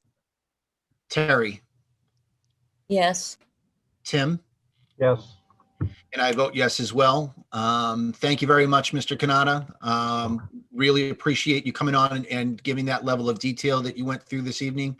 Very happy with the plans. And Adam, let's go out and do good things. Got it. Thank you very much for the opportunity to be of service to you. Absolutely. Good Have a night. great evening. Have a good evening, Andrew. Good night to you. Okay, team, next up this evening is an update related to TCTV's role and status report and possible upgrades with how TCTV supports us and our interaction with the public. Steve, I see you coming on video. Thank you. And the floor is yours. Okay, so I submitted a report to Adam, Mike, and Jackie Prime, which I believe is in your packet. And, you know, every time the state reopens something or, you know, then COVID numbers go down, people start asking, well, when can we meet in person? And there's a lot involved with that. From our point of view, mainly because it's hard to broadcast these things. So we've been looking since COVID started or slightly after about how do we go back, and we're presuming that Zoom or some video platform will be a part of that. And the reason for that is even if we go back all maskless and can hug and have crowded meetings, we think some people have really found a convenience in Zoom, and it helps with presenters who are presenting from Boston or Worcester and they don't have to trek out to Templeton. So I would say at least 60% probability of going forward with meetings with Zoom involved in it. So you can have people in a room, say in the conference room, and then people on Zoom. Doing a hybrid meeting, as they're called like that, is not hard, but broadcasting it is very hard because you get audio issues and it's a nightmare. So we've been looking for systems that can integrate Zoom. And here's the kicker. The system in Town Hall can't do it. It can't even get the signal to our TV station. When we were using that, we were going live right to YouTube. So that would require upgrades. The manufacturer tells me it requires a complete hardware upgrade. And that is something that is still under our review because I have some questions about that. So anyways, That's an issue, and that's why we asked for $30,000 in the FY22 capital fund to address that issue if we go in that direction. In the meantime, we've been looking at other systems. So any kind of system that comes along that can integrate Zoom gets my attention. And fortunately, our camera switcher at Town Hall, that company named Broadcast Pix, is working with our TV server company, Castus, on ways to simply get the signal from one unit to the other. And Broadcast Pix came up with a portable unit called Streaming Pix, which I'm testing out right now. I had some trouble with it. It was going to go back. That's in your report. I've been able to get it to work and reasonably well. I still have to test several things on it. And that still involves a little setup. It would have to be on an AV cart with a computer and a monitor and a network switch. And it has a little robotic camera, but you'd have one camera and Zoom. And you can switch the camera views from Zoom to the in-meeting camera. So that's a possible solution. Now, since the pandemic started, there's been another device. It's been very hard to get, and it's called a meeting owl. Mike, this is as tall as your microphone. And corporations, especially tech corporations, are using this in a conference room.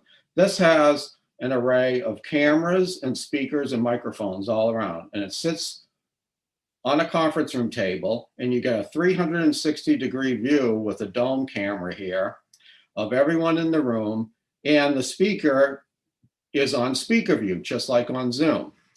So I didn't think this would work for us, but we finally got our hands on one, and I found out, oh, it can stream to YouTube and Zoom and Facebook.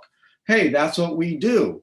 So let's check it out. And I had an aha moment with this first meeting, and I'm on it and I'm thinking, okay, where do I put in all the settings for streaming? Because we put in a number of settings for each meeting and have to thread that needle every time.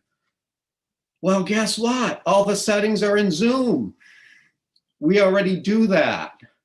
And this turned this issue inside out for me. Because in the previous system, like the one behind me that I'm testing out, we're putting Zoom in a production of an in-person meeting, and that's difficult. This is putting the meeting in person into Zoom. And we've tested it out 3 or 4 times now. It tests well. We've tested in the conference room. Adam was on one of the tests. Holly and Jackie have been on the test. It looks good. We want to test it out more. For durability, maybe we'll test it out for endurance in a select board meeting, see if it can go 3.5 hours. We think it can. I've heard nothing bad about it. And some other TV stations like ours are using this already, and they report good things. The one in Belmont thinks that this will change the way meetings are done. And so what I'm saying is let's continue to look at this, and hopefully this gives us at least a temporary fix and more time to look at the bigger system and to see if we even want to spend $30,000 on another system. And I'll tell you just a couple of things that affect my thought process of being in technology for 30 years. I don't think I've ever expected a more volatile time with stuff like streaming technologies because of where we are. And product development cycles are typically 18 months. So imagine the products that have been developed in the last year. This was already here when COVID started. In 2 years, there'll be a version 3 of this, and it's already pretty intelligent. My fear is spending $30,000 on a system that's we're going to have to upgrade again in 2 or 3 years. And it's going to be obsolete. And it's really hard to project where all of this is going. But I can tell you this, it's moving away from those big studio grade systems to stuff like this and cloud streaming. We're already streaming in the cloud. We do these meetings by a cloud streaming service. and it's a subscription. And that's really the way a lot of it's going. So the jury's still out on this stuff, but that's the way we're leaning right now. And at the very least, this could be a great solution for overflow meetings in Scout Hall. Put it on the conference table, and you know what? Chairman and meeting organizers can easily be trained to use this as well. So that's where we're at with it, and lots more testing to be done on both of these systems, and we'll continue to consider the town hall system. And actually, the system behind me runs an upgraded version of the software of the unit we have in town hall. So I really want to get used to that before I make a decision on that system as well. And we'll look at other vendors too. So that's my, thank you. Steve, thank you so much for that status update. You know, very well written memorandum with all of the different options and what you face in each of them. I don't want to make your head explode, but I know that we want to make sure that we can, you know, I think we've been leveraging the live chat and everything, but I know that there's probably a desire to have in-person, to have public participation. If we tomorrow decided to have a select board meeting in our conference room, what is the capability at that point? I mean, do we go back to square one, or, you know, not, you know, if we gave you at least a little bit of notice, but what are the current capabilities if we actually did have an in-person meeting in our conference room?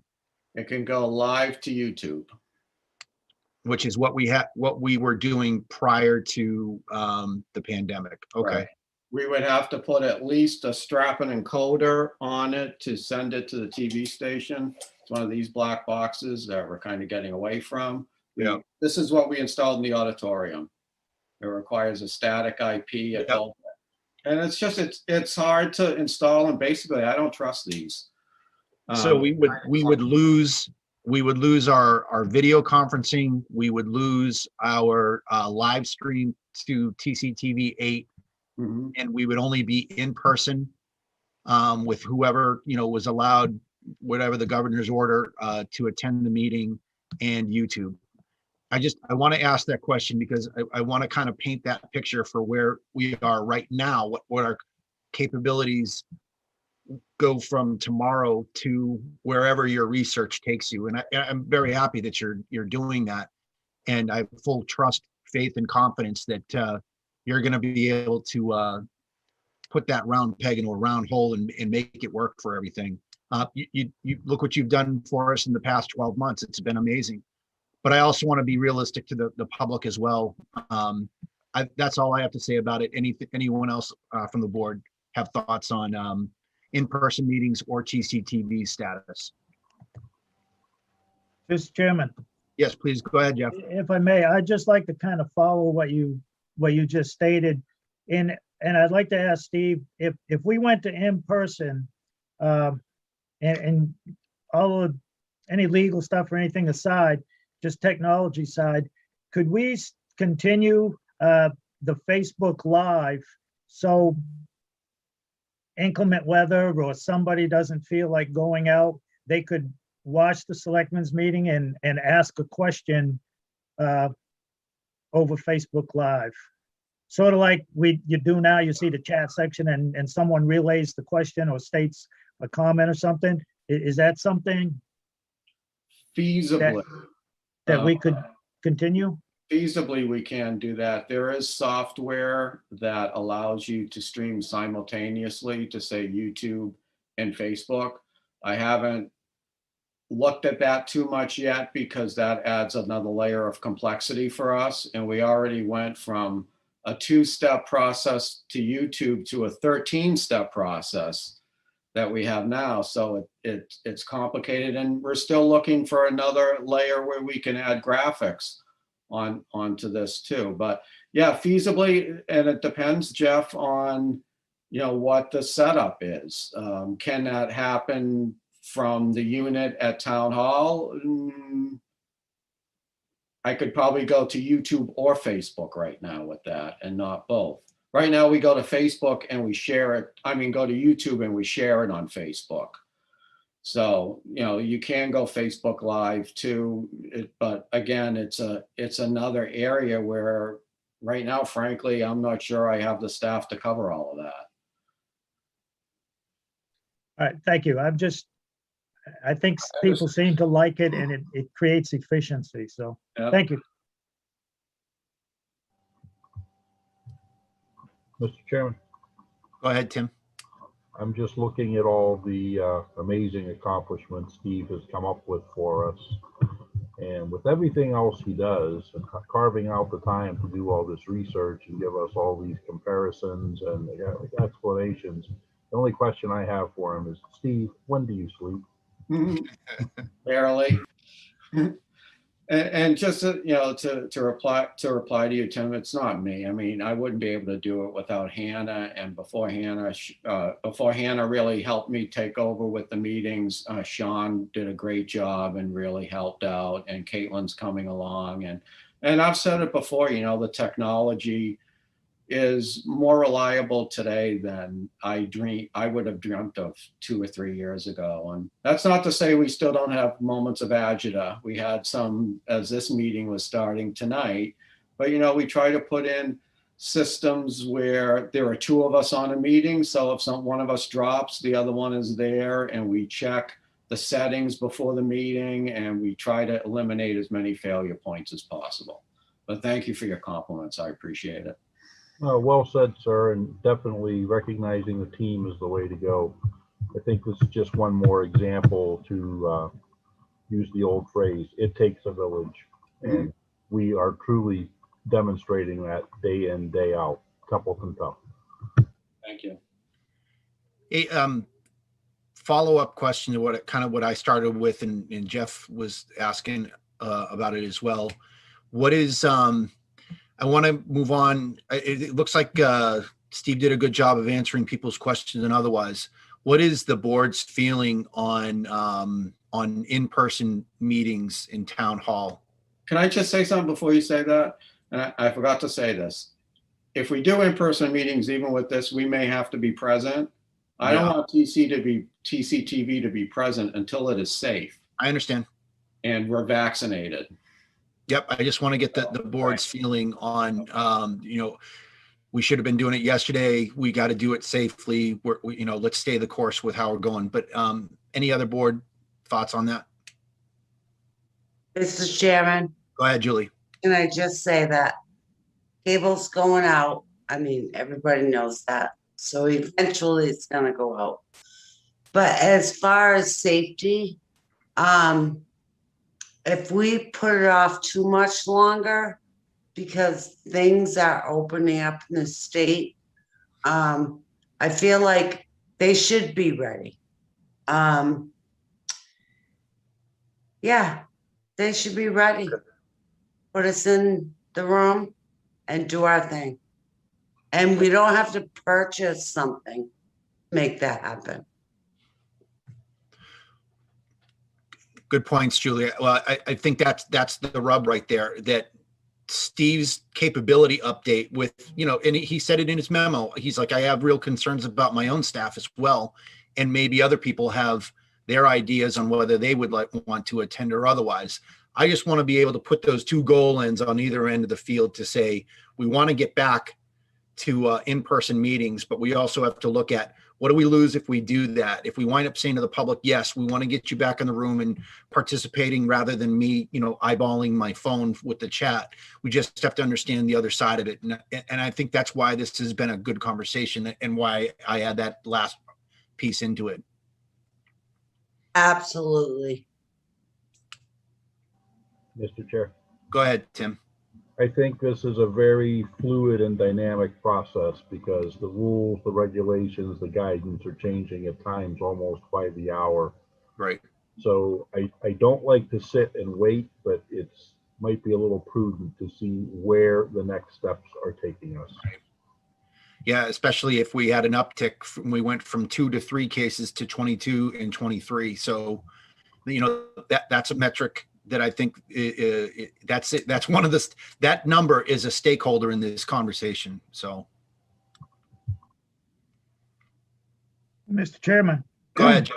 I would just comment, and I'm not sure about how they are meeting, how they're doing their meetings, remote or whatever, but there are a few town halls in this area that are open so people can go in. They also say on their website, you know, if you want to do, you can still do all the online and drop off, but if you want to come into town hall, there are town halls that are open. I'm just not sure. I haven't looked into how they're doing their meetings yet. Right. But there are some town halls local that are open. Well, and I know our staff has done a good job with making appointments. I think that's really the what Adam and his staff has been able to leverage is making actual appointments if people need to come in and sign things or otherwise. I mean, that's Lori's. If you talk with Lori about, you know, how many things they need to be able to pass off and sign and otherwise, it becomes like a dynamic word. What does open mean? Are we open for business? Yes. It's just, you can't walk in and, you know, wander around the halls and then remember to pay your dog license fee, which for everyone watching, the end of March is coming up soon. Got to pay those dog licenses. But nonetheless, Jeff, that's a good point. I don't know if in Adam's travels, how often he talks, but certainly to do a couple comparison communities and see what other people are doing. All right. Well, Steve, thank you very much for the update to the board. Thank you for conversation on how we will wind up getting back to quote unquote normal. Steve's got our back. That much we know. You could do an in-person meeting with this. With the owl. Yeah. Okay. Steve, if there's like a video on that, like a YouTube, like, hey, this is what the owl is. If you're able to send a link for that or something, or maybe the board can. Yeah, and you can. We're going to be testing it once a week at least, so you can hop on a meeting too and let me know when you're available, Mike, or you know, we'll set something up. And like I said, you know, we need to do an endurance test on it, so it makes sense to bring it into a select board meeting at some time. And I can just, when I'm at the senior center, put it there. It's not much to look at when one person is there. It's better if people are around the room. But with that's what it is right now. So I agree. All right, Steve, we're going to move on. Thank you very much for being on and giving us your report this evening. Appreciate it. Thanks. All right, next item on our agenda this evening is action related to the FEMA reimbursement grant, that rather large section of your agenda packet. Rich Curtis has been patiently waiting with us from at least 6:15 this evening. So Rich, good evening. There he is. How are you, sir? Just fine. Excellent. Rich had communicated to me that he had the FEMA reimbursement grant ready for signature, and it was just about ready to go in and help him out with that. But due to procurement, I don't know if it's procurement rules, but it's the rules for anything over 10,000. We needed to bring this to the board. So Rich, if you want to just give us a quick walkthrough on that document, or what the 13,000 represents and what the next steps are. All right. Well, when this reimbursement started with FEMA, we sent in originally about 40,000, a little over 40,000 worth of expenses, and FEMA was only going to be paying 75%. And of course, they go through their cuts and everything. They really look at it close, and they cut us back to 13,000. So all those expenses that they did away with, we're going to have to go through CARES with. Basically, they're looking for first responder type expenses. So the 13,000 represents that. And since about December, or no, it must be January sometime, we are now getting paid 100% of that, not 75. So we'll be getting the 13,782, whatever it is. But basically, that's what that is. That was the first one. I attempted to put in a second project, and again, we were getting cut. So it looks like all those expenses will have to go through CARES as well. So that's what the 13,000 is representing. We'll get 100% back on all of these COVID-related expenses one way or the other. But they wanted us to go through FEMA first. We've done that now. The rest could go through CARES.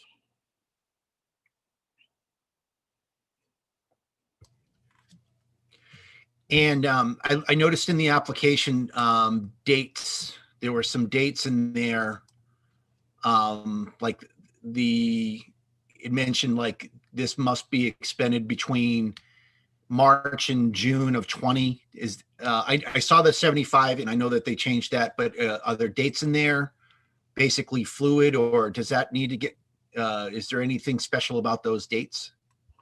Not that I know of. As far as I know, there's no restrictions anymore.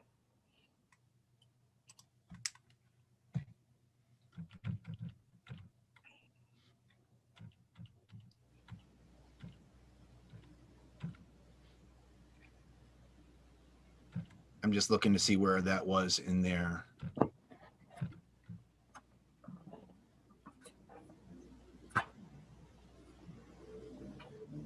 Was it on the actual contract itself? I think it was. Stand by. I'm just rolling through the document right now. That's the instruction sheet.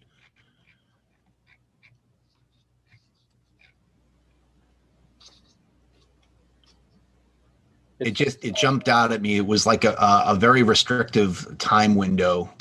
Anticipated start date, and they've got it X'd off on number 3. This is on the face of the contract, about 2/3 of the way down. Yep. Expenses were incurred as of 3/27/20, a date prior to the effective date below. Basically, they've approved what's on this contract. Okay. No, all right. Now I understand. Okay. I believe it actually went back to January. Yeah, I saw that date in there as well. January 20th seems to ring a bell, but yeah, they've already, this is what they've approved. That's why we're getting the contract. Okay. Does anyone have any questions for Rich on this? Not a question, just a comment. Rich, that date is ringing a bell with me as well. Again, you've done some amazing work capturing this data. I know what it takes to put these contracts together and try to submit them, and banging your head against the table and breaking pencils, etc. So I appreciate really everything you're doing to help us in the town. Thank you, Tim. But I also have to thank Kelly, because Kelly helped out tremendously on this stuff. There was in the initial application packages and whatnot for CARES and whatnot, there was stuff that was way out of my pay level, which doesn't have to be very high. I don't get paid. So, but yeah, she helped out tremendously, and she's still working on it. So, Yeah, that's a big packet.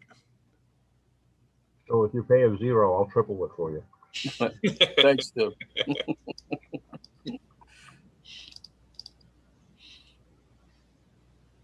Okay, any further questions for Rich?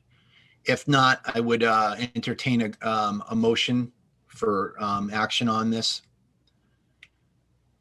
Mr. Chairman, Go ahead, Tim. regarding the FEMA reimbursement grant, I move to approve FEMA reimbursement grant as presented and for the chair to sign.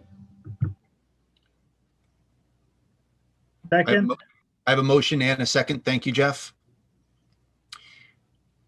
On the motion to approve the FEMA reimbursement grant as presented and for the chair to sign, any further comments, questions?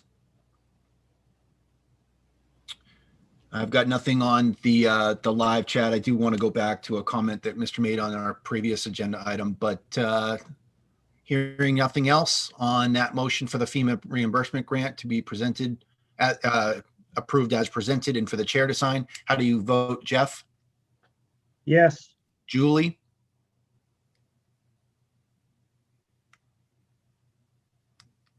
Terry? Yes. Tim? Yes. I'll go back to Julie.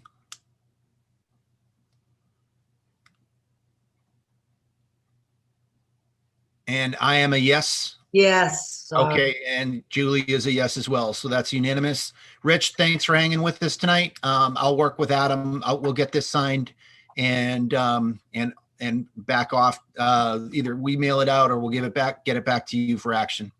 All right, mailing it out would be the fastest way. I just need a copy of it. Okay, All right, sounds good. thank you. All right, thanks, Rich. Have a great evening. You too. Okay, our last two items on our new business on the agenda this evening are with host community agreements with Cannabonics LLC and an HCA also with Empress and Bandit Greenery LLC. Let's take these in order. First, we will talk about Cannabonics. Adam, if you'd like to take the floor, and for any of our guests that have joined us this evening. Thank you. This is Cannabonics LLC. Both these folks, Cannabonics, they've held their community outreach meeting. They followed the process. This is, if you remember correctly, from the last HCA we approved. This is another one of the folks that will be at that location that we previously approved. Kaylee, are you on the line if you want to kind of let the select board know the process and how far you came into this? And tie these together just so people know. You got Sugar Grove, correct? Yes. Cannabonics and Empress and Bandit Greenery all at the same location over the same. Yes, you can kind of just go over that for the board and give an introduction. Sure. So we have the site at Patriots Road. There's going to be the 3 companies that are working there. So we talked about Sugar Grove last time. They have the manufacturing and the cultivation. The biggest difference with Cannabonics and Empress and Bandit is they're both cultivation only. So Cannabonics is going to start with a 25,000 square foot greenhouse. Empress and Bandit is a tier 1, so they're under 5,000 square feet. They're also a social equity applicant. So the HCAs that we're presenting tonight are exactly identical to the one that we had for Sugar Grove last month. So if you have any questions about the companies, what I'd like to do is ask principals of each company to introduce themselves and just give them give the board a little bit of an idea of who they are. And then if you have any questions, I'm happy to answer them. Sounds good, Kaylee. Thanks for joining us. Of course. So that would be Mr. Cahill, Mr. Caffrey. Yes. Can you hear me? Can you hear me? Yes, we can. Yep. Yeah, hi, my name's Doug Caffrey. I'm a resident in Milford, Massachusetts. And I'm 50, actually I'm 64 years old.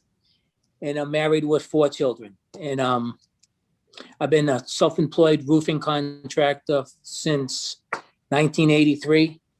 And I'm looking to retire that business and move on to Cannabonics, hopefully in the fall, and looking forward to it. Thanks, Doug. Appreciate that. Yep. My name is Bob Cahill. I'm Doug's partner, and I live in Uxbridge, Massachusetts. I've been here about 40 years. Raised 3 kids here, all who now are adults working in Massachusetts. I'm a painting contractor. I specialize in municipal, state, and federal projects. I work under OSHA regulations. I'm lead certified. We do a lot of housing projects throughout the state and throughout the state of Rhode Island also. And we're looking forward to getting up in Templeton and opening up our greenhouse. Hopefully that benefits everybody here. Thank you. Thanks, Bob. I appreciate that. Thanks for joining us this evening. I could just also say, not sure which one of you two called at the office, but they're like, "Hey, what's going on? We want to go in front of the board. What's taking so long?" I'm like, "Well, give me a moment. We got to get it on the agenda. We got to post it, and so they're really ready to get going." Yep. I will say that the to Kaylee's point about the document, virtually mirroring the other HCA's that have come before us. And I think this one even had it was the amendment that we made to the other one where it's after the license is signed where we wind up doing the deposit. I saw that was already in there, so that was good. Very glad to see that.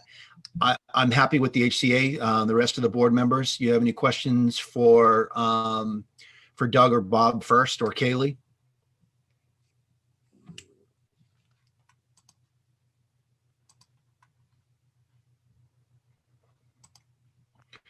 Okay, I don't hear any questions. So I would entertain a motion on the feeling for this HCA with Cannabonics LLC.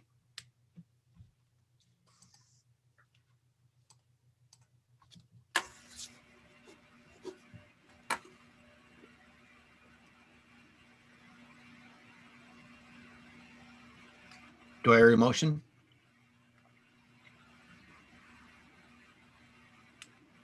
Mr. Chairman, Go ahead, Jeff.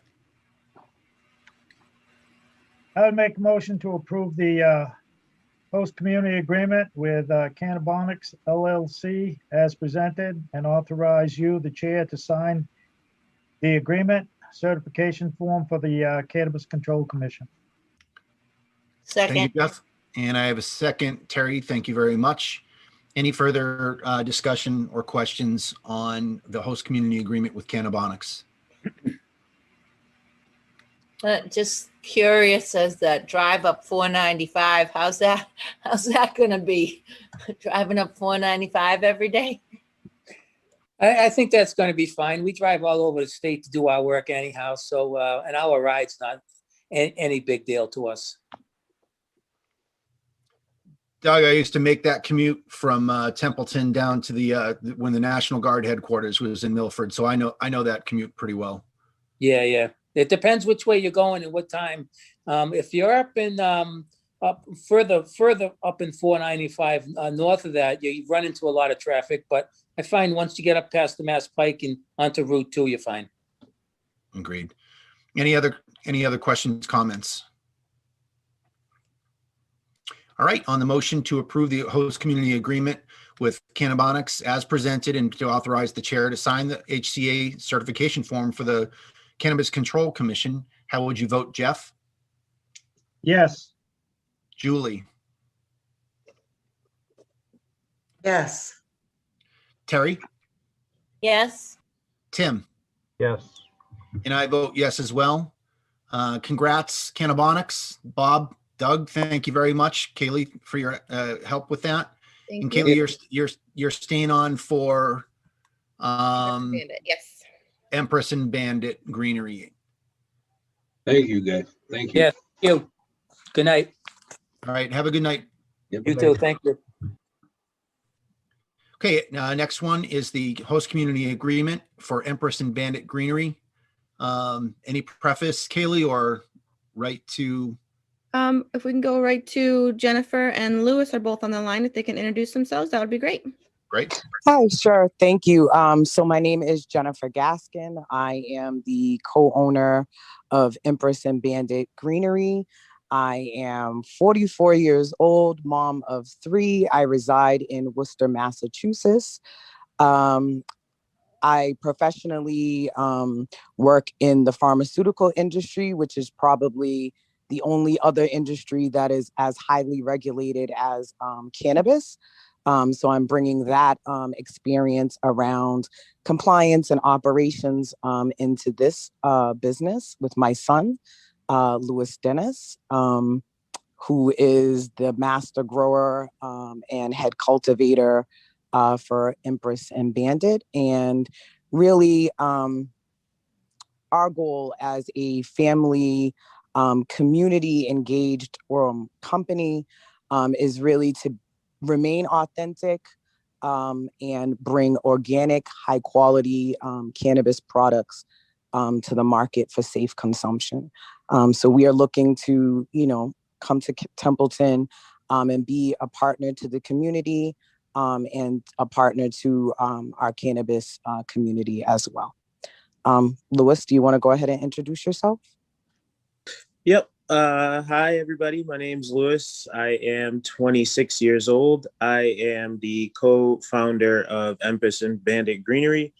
I, came into the world of cannabis, trying to help my mother because she was diagnosed with MS. And honestly, I'm not the type to like over-the-counter drugs or any type of pills or anything like that. So cannabis was something that was natural that I could help her with and see if it worked, and helped her with her fatigue and pain and stuff like that, and figured out that it worked, and it had medicinal traits and stuff like that. So I wanted to help other people by growing it and cultivating it in an organic way where it's safe for our consumption and for everybody's consumption in Massachusetts. Well, Louis and Jennifer, I really appreciate your presentation there. One thing that Jen said that, we're a family-based business looking to integrate into the community. I like the way that you described that. So thank you for introducing yourselves and for your interest in Templeton. Really appreciate that. And we truly mean that. My son and I are transplants from Boston. I grew up in the inner city in Dorchester. And when we moved out to Worcester almost 20 years ago now, I've become an active member of my Worcester community and helping the community, through different things, especially now with COVID. We've been very active, even under our business umbrella in helping the community with the Worcester community fridges and things like that. So when we say we're coming to Templeton to be part of your community, we truly do mean that. If we're gonna, put our stake in the ground in your community, we want to be a positive part of that. Thanks for that, Jen. And love to be bringing a little bit of the Dorchester into Templeton. I spent 9 years on Victory Drive at the Armory there. So glad to have. Okay, you know all about that. I do. Glad to have some Dorchester here in Templeton. All right. Any other questions for Jen or Louis or Kaylee? Go ahead, Terry. Just a comment as Jen was speaking, 2 words came to mind: professional, quality, well, 3, and Louis, his candidness was moving. So yeah, great to hear from them. The transparency was awesome. Thank you. I appreciate that. And please know, either through Kaylee or directly, if there's ever any questions, if after we, conclude this meeting, if you guys have any questions for us, we're always available, for that. And again, like I said, we always try to be authentic and tell our truth. So you'll always get the 100% honest response from us. I'd like to meet you someday in person. I'm right down the street from your facility, your proposed facility. And I have to tell you, the Ware River Watershed Trail behind where your greenhouse is going to be is beautiful. It's a nice rail trail. Well, Louis and his girlfriend are looking for their first home. So maybe you guys can convince them to come to Templeton. Love it.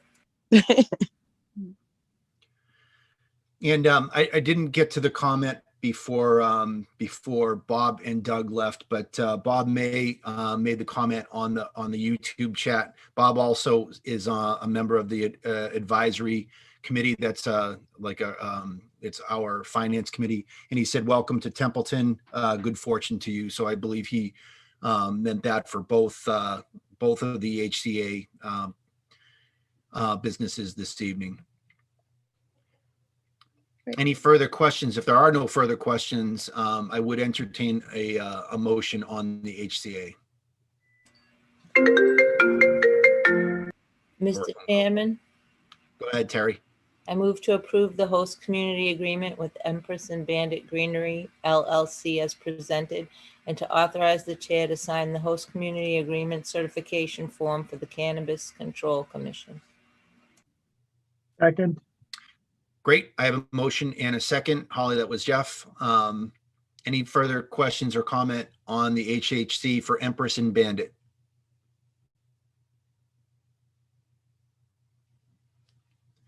Hearing no further questions on the motion to approve the HCA with Empress and Bandit Greenery LLC as presented, and for the chair to sign the HCA certification form for the Cannabis Control Commission, how would you vote, Jeff?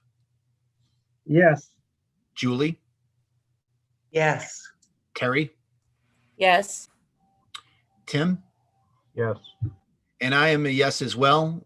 Congrats to Jen, Lewis, and Kaylee. Fantastic things. We're glad to give you a unanimous vote this evening. Thank you. Thank you. Have a great Very night. much. Thanks for coming to Templeton. Thanks for having us. All right. Good night. Good night, Kaylee, Lewis, and Jen. Really appreciate you coming on this evening, especially hanging in, listening to some small town politics and our meeting this evening. Appreciate that. Thanks, everyone. It's nice to see you guys again. Good to see you too, Kaylee. Bye. All right, folks, that brings us to the end of new business. We have no old business. That's going to bring us, Adam, do we have a necessity for an executive session this evening? I probably will the next meeting, not this one. Okay. Actually, I actually had one go back. I told Bob on the live chat, he had made a comment when we were discussing the town hall configuration. He had made a comment on his if he had said if town hall isn't open, it was his feeling that town meeting shouldn't be held inside like last year. So I just wanted to address the comments as they come through on the live chat. Thanks, Bob, for that that comment.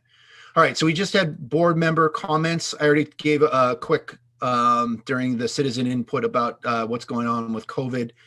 I know that Jeff's got a couple of things tonight, so I'd yield any time that I might spend during this time to him.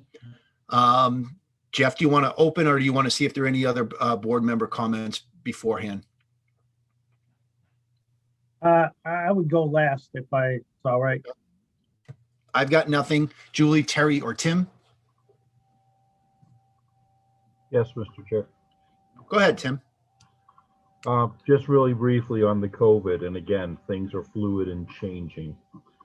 If things stay the way they are right now, there's good news for folks who may have family members, loved ones in hospitals, etc. The Haywood Hospital on Monday will begin 1 visitor per room with a patient. That's a radical departure from their position up to and including today. And that's actually some good news. I agree.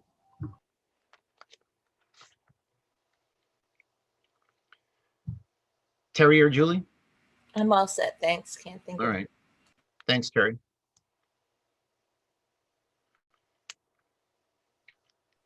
Julie, going once, going twice? All set. Okay. Jeff, the floor is yours. Yes, Mr. Chairman, thank you.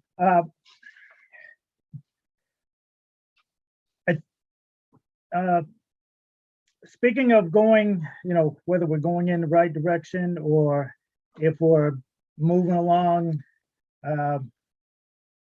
in a good fashion, government, sometimes it takes a while to get things right. As we just heard with one of the HCA things, what takes so long, government moves slow. And the governance that Templeton has is town meeting, and things change from, the way we did things in the 70s, the 80s, 90s, and now there's a lot of different rules and so forth, and things go way back that were done, and some things that weren't done, and they've just gone along. It's I don't know. I wasn't there, with the selectmen, what they were thinking in the 70s, the 50s, whatever. But today, the two biggest things that I think the Board of Selectmen and town administrator deals with is the administration and finance. And that administration is from, meetings, agendas, following all the, open meeting law, keeping up conflict of interest, all of that stuff. which leads to accountability and transparency in governance. And some of that transparency is our town website, which there's glitches in it. And it happened from, a switch from templeton1.org over to templetonmass.gov. I don't know what happened there, but there's an issue there. And I know Holly has put out an email about templeton1.org and don't go to it and so forth. Then there are other things that were Mass General Law sections that were accepted by the town back in the 40s and the 50s. And we saw recently, a couple meetings ago, or a meeting ago, where the Council on the Aging, they created one and everything, but we didn't accept some of the sections of Mass General Law that we should have. So we have to do that, to correct that. And that's a good thing. One thing I looked up with, and I watched the meeting and I heard a comment, so I went looking and reading. And back in 1948, the town accepted Mass General Law, Chapter 114, which is the cemeteries and burials. And they accepted the sections 22 through 26. And that gives the cemetery commissioners that are elected oversight over cemeteries, but not parks, playgrounds, etc. So that's something that needs to be addressed, and I think it's simple to address it. We need to have park commissioners. I checked with the town clerk. I checked with the bylaws, the Mass General Laws. Apparently, the town never accepted Mass General Law Chapter 45, other than Section 19 that created a town forest. So without town meeting designating the responsibility of park commissioners to anyone else, the planning board, the rec committee, this, that, it falls on the selectmen. I don't know if that was realized in the past or understood, but again, it's an action of the past way back that has ramifications today. And again, I think it's an easy fix. You put something in front of town meeting to vote on so they can say, A, B, C, or D, and just get that off the books. As far as accountability and transparency, and bear with me, and this will be I got just too much to say. I'll wait for a meeting. But I looked in the annual town report of 2019. Section 26 of Chapter 114 says that the cemetery commissioners will not incur debts or liabilities other than what they're responsible for, and to no amount exceeding the amount of funds that are appropriated. They shall annually make a written report to said town of its official acts, of the conditions of the cemeteries, and render account of their receipts and expenditures. And that includes the perpetual care funds. So I looked in the 2019 annual report. The perpetual care funds are reported, Bob Sozik did it under, I think, building and grounds. That again, that's not Bob's job. We're throwing stuff on Bob that he shouldn't even be doing. It's the elected cemetery commissioners. And I spoke to Carol and I asked her an oddity about our election ballot. Up until 2014, it only said cemetery commissioners. Don't know what happened, but all of a sudden the ballots in 16 and so forth say Cemetery and Parks Commission. Again, it's something happened somewhere along the line. Don't know what, don't know how. I just know the fix is we elect cemetery commissioners. We can't elect park commissioners because we never accepted the law creating the position. Carol did say she was going to adjust the ballot and put it back just to cemetery commissioners. I looked in the annual town report for a report of the Recreation Commission, for instance, and it's not the only one that's not there, but we have a town bylaw. Again, accountability and transparency that says any board, committee, etc., that spends town funds shall report said thing to the townspeople in an annual town report. It's required by law to have an annual town report. Town meeting appropriates money for it. We used to put a lot of things in the town report that are no longer there. I don't know why, but the townspeople get less and less of accounting of their money. I think Tim brought it up a couple meetings back. We used to have the school salaries and the employee salaries of the town in the annual town report. And for some reason, that went away. I don't know why, and I don't care. It's just that affects the transparency and accountability of the townspeople. And it's their money. They should be able to get an easy accounting of their funds. So when we go to ask them for more money to do other things, if they see a good accountability and they think that your transparency and we're following the rules and guides, then I think they're more apt to attend the meetings and appropriate what they're asked to do, what we ask them to do as a board. So with that, I would just end my comment that, again, finance and administration. And the dollars we talk about, not probably enough, and the accountability and transparency. Important things, and the taxpayers deserve to have them. Again, I will be requesting some items for an agenda in a future meeting to hopefully we can discuss and create the fixes to bring to town meeting to clear some of this stuff up. Because the more we fix, the more when we go forward, the next month, next year, and we get these little things cleared up, as we just had to do with the Council on the Aging, we got to accept these sections of Mass General Law so we don't get into further trouble moving down the road.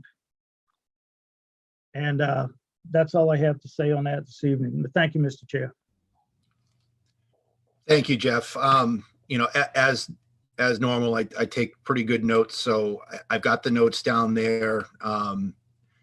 I think we can work on the agenda items that you had talked with Adam. I know Adam gave you some feedback, but again, you first talked about responsiveness of government. So yeah, we got to kick that up. I completely understand what you're saying. All right. Thank you, Jeff. I appreciate it. Any go backs? Adam or Holly? All set. Thank you. Okay. All right, folks, that brings us to the end. Tim, it is only 9:02. You get 58 minutes back in your evening. Mr. Chairman. Yeah, go ahead, Julie. Go ahead, Julie. Sorry. It's 9:02 and you've got to give credit. I just want to reply to some of that, if that's okay. We've kind of done that before. Terry in the last meeting, she brought it up as kind of like was bringing up items as an ad hoc agenda item. If you have, you didn't get a chance for comments, if you had comments back, I'll allow it. But typically in this section of the agenda, it's not like a go back and forth discussion. It's more of stuff that the select board has on their chest, things that they have observed or otherwise, but it's definitely not meant as a discussion item. But you haven't had the chance yet, so please go ahead. I just want to remind people that transparency is there. I've been on the board 6 years, and I can say, yeah, transparency is there, and it came up a lot with Jeff. And then I just want to make the comment of we should go forward and not backward. And I apologize. I said no comment earlier. So, yeah, that's all I have to say. Okay, thank you. Appreciate it, Julie. All right, folks. our next meeting, Adam or Holly, correct me if I'm wrong, but I believe our next meeting is April 7th, correct? April 7th, for the warrant. That'll be Okay. one of the items. And I think that would be, if Jeff has anything, that, you know, I start a couple of things that he was talking about. If he has anything, we want to be able to, figure that into that meeting if we need to. But, folks, that'll be the end of the warrant that we're going to, put a bow on and get it ready for the advisory committee.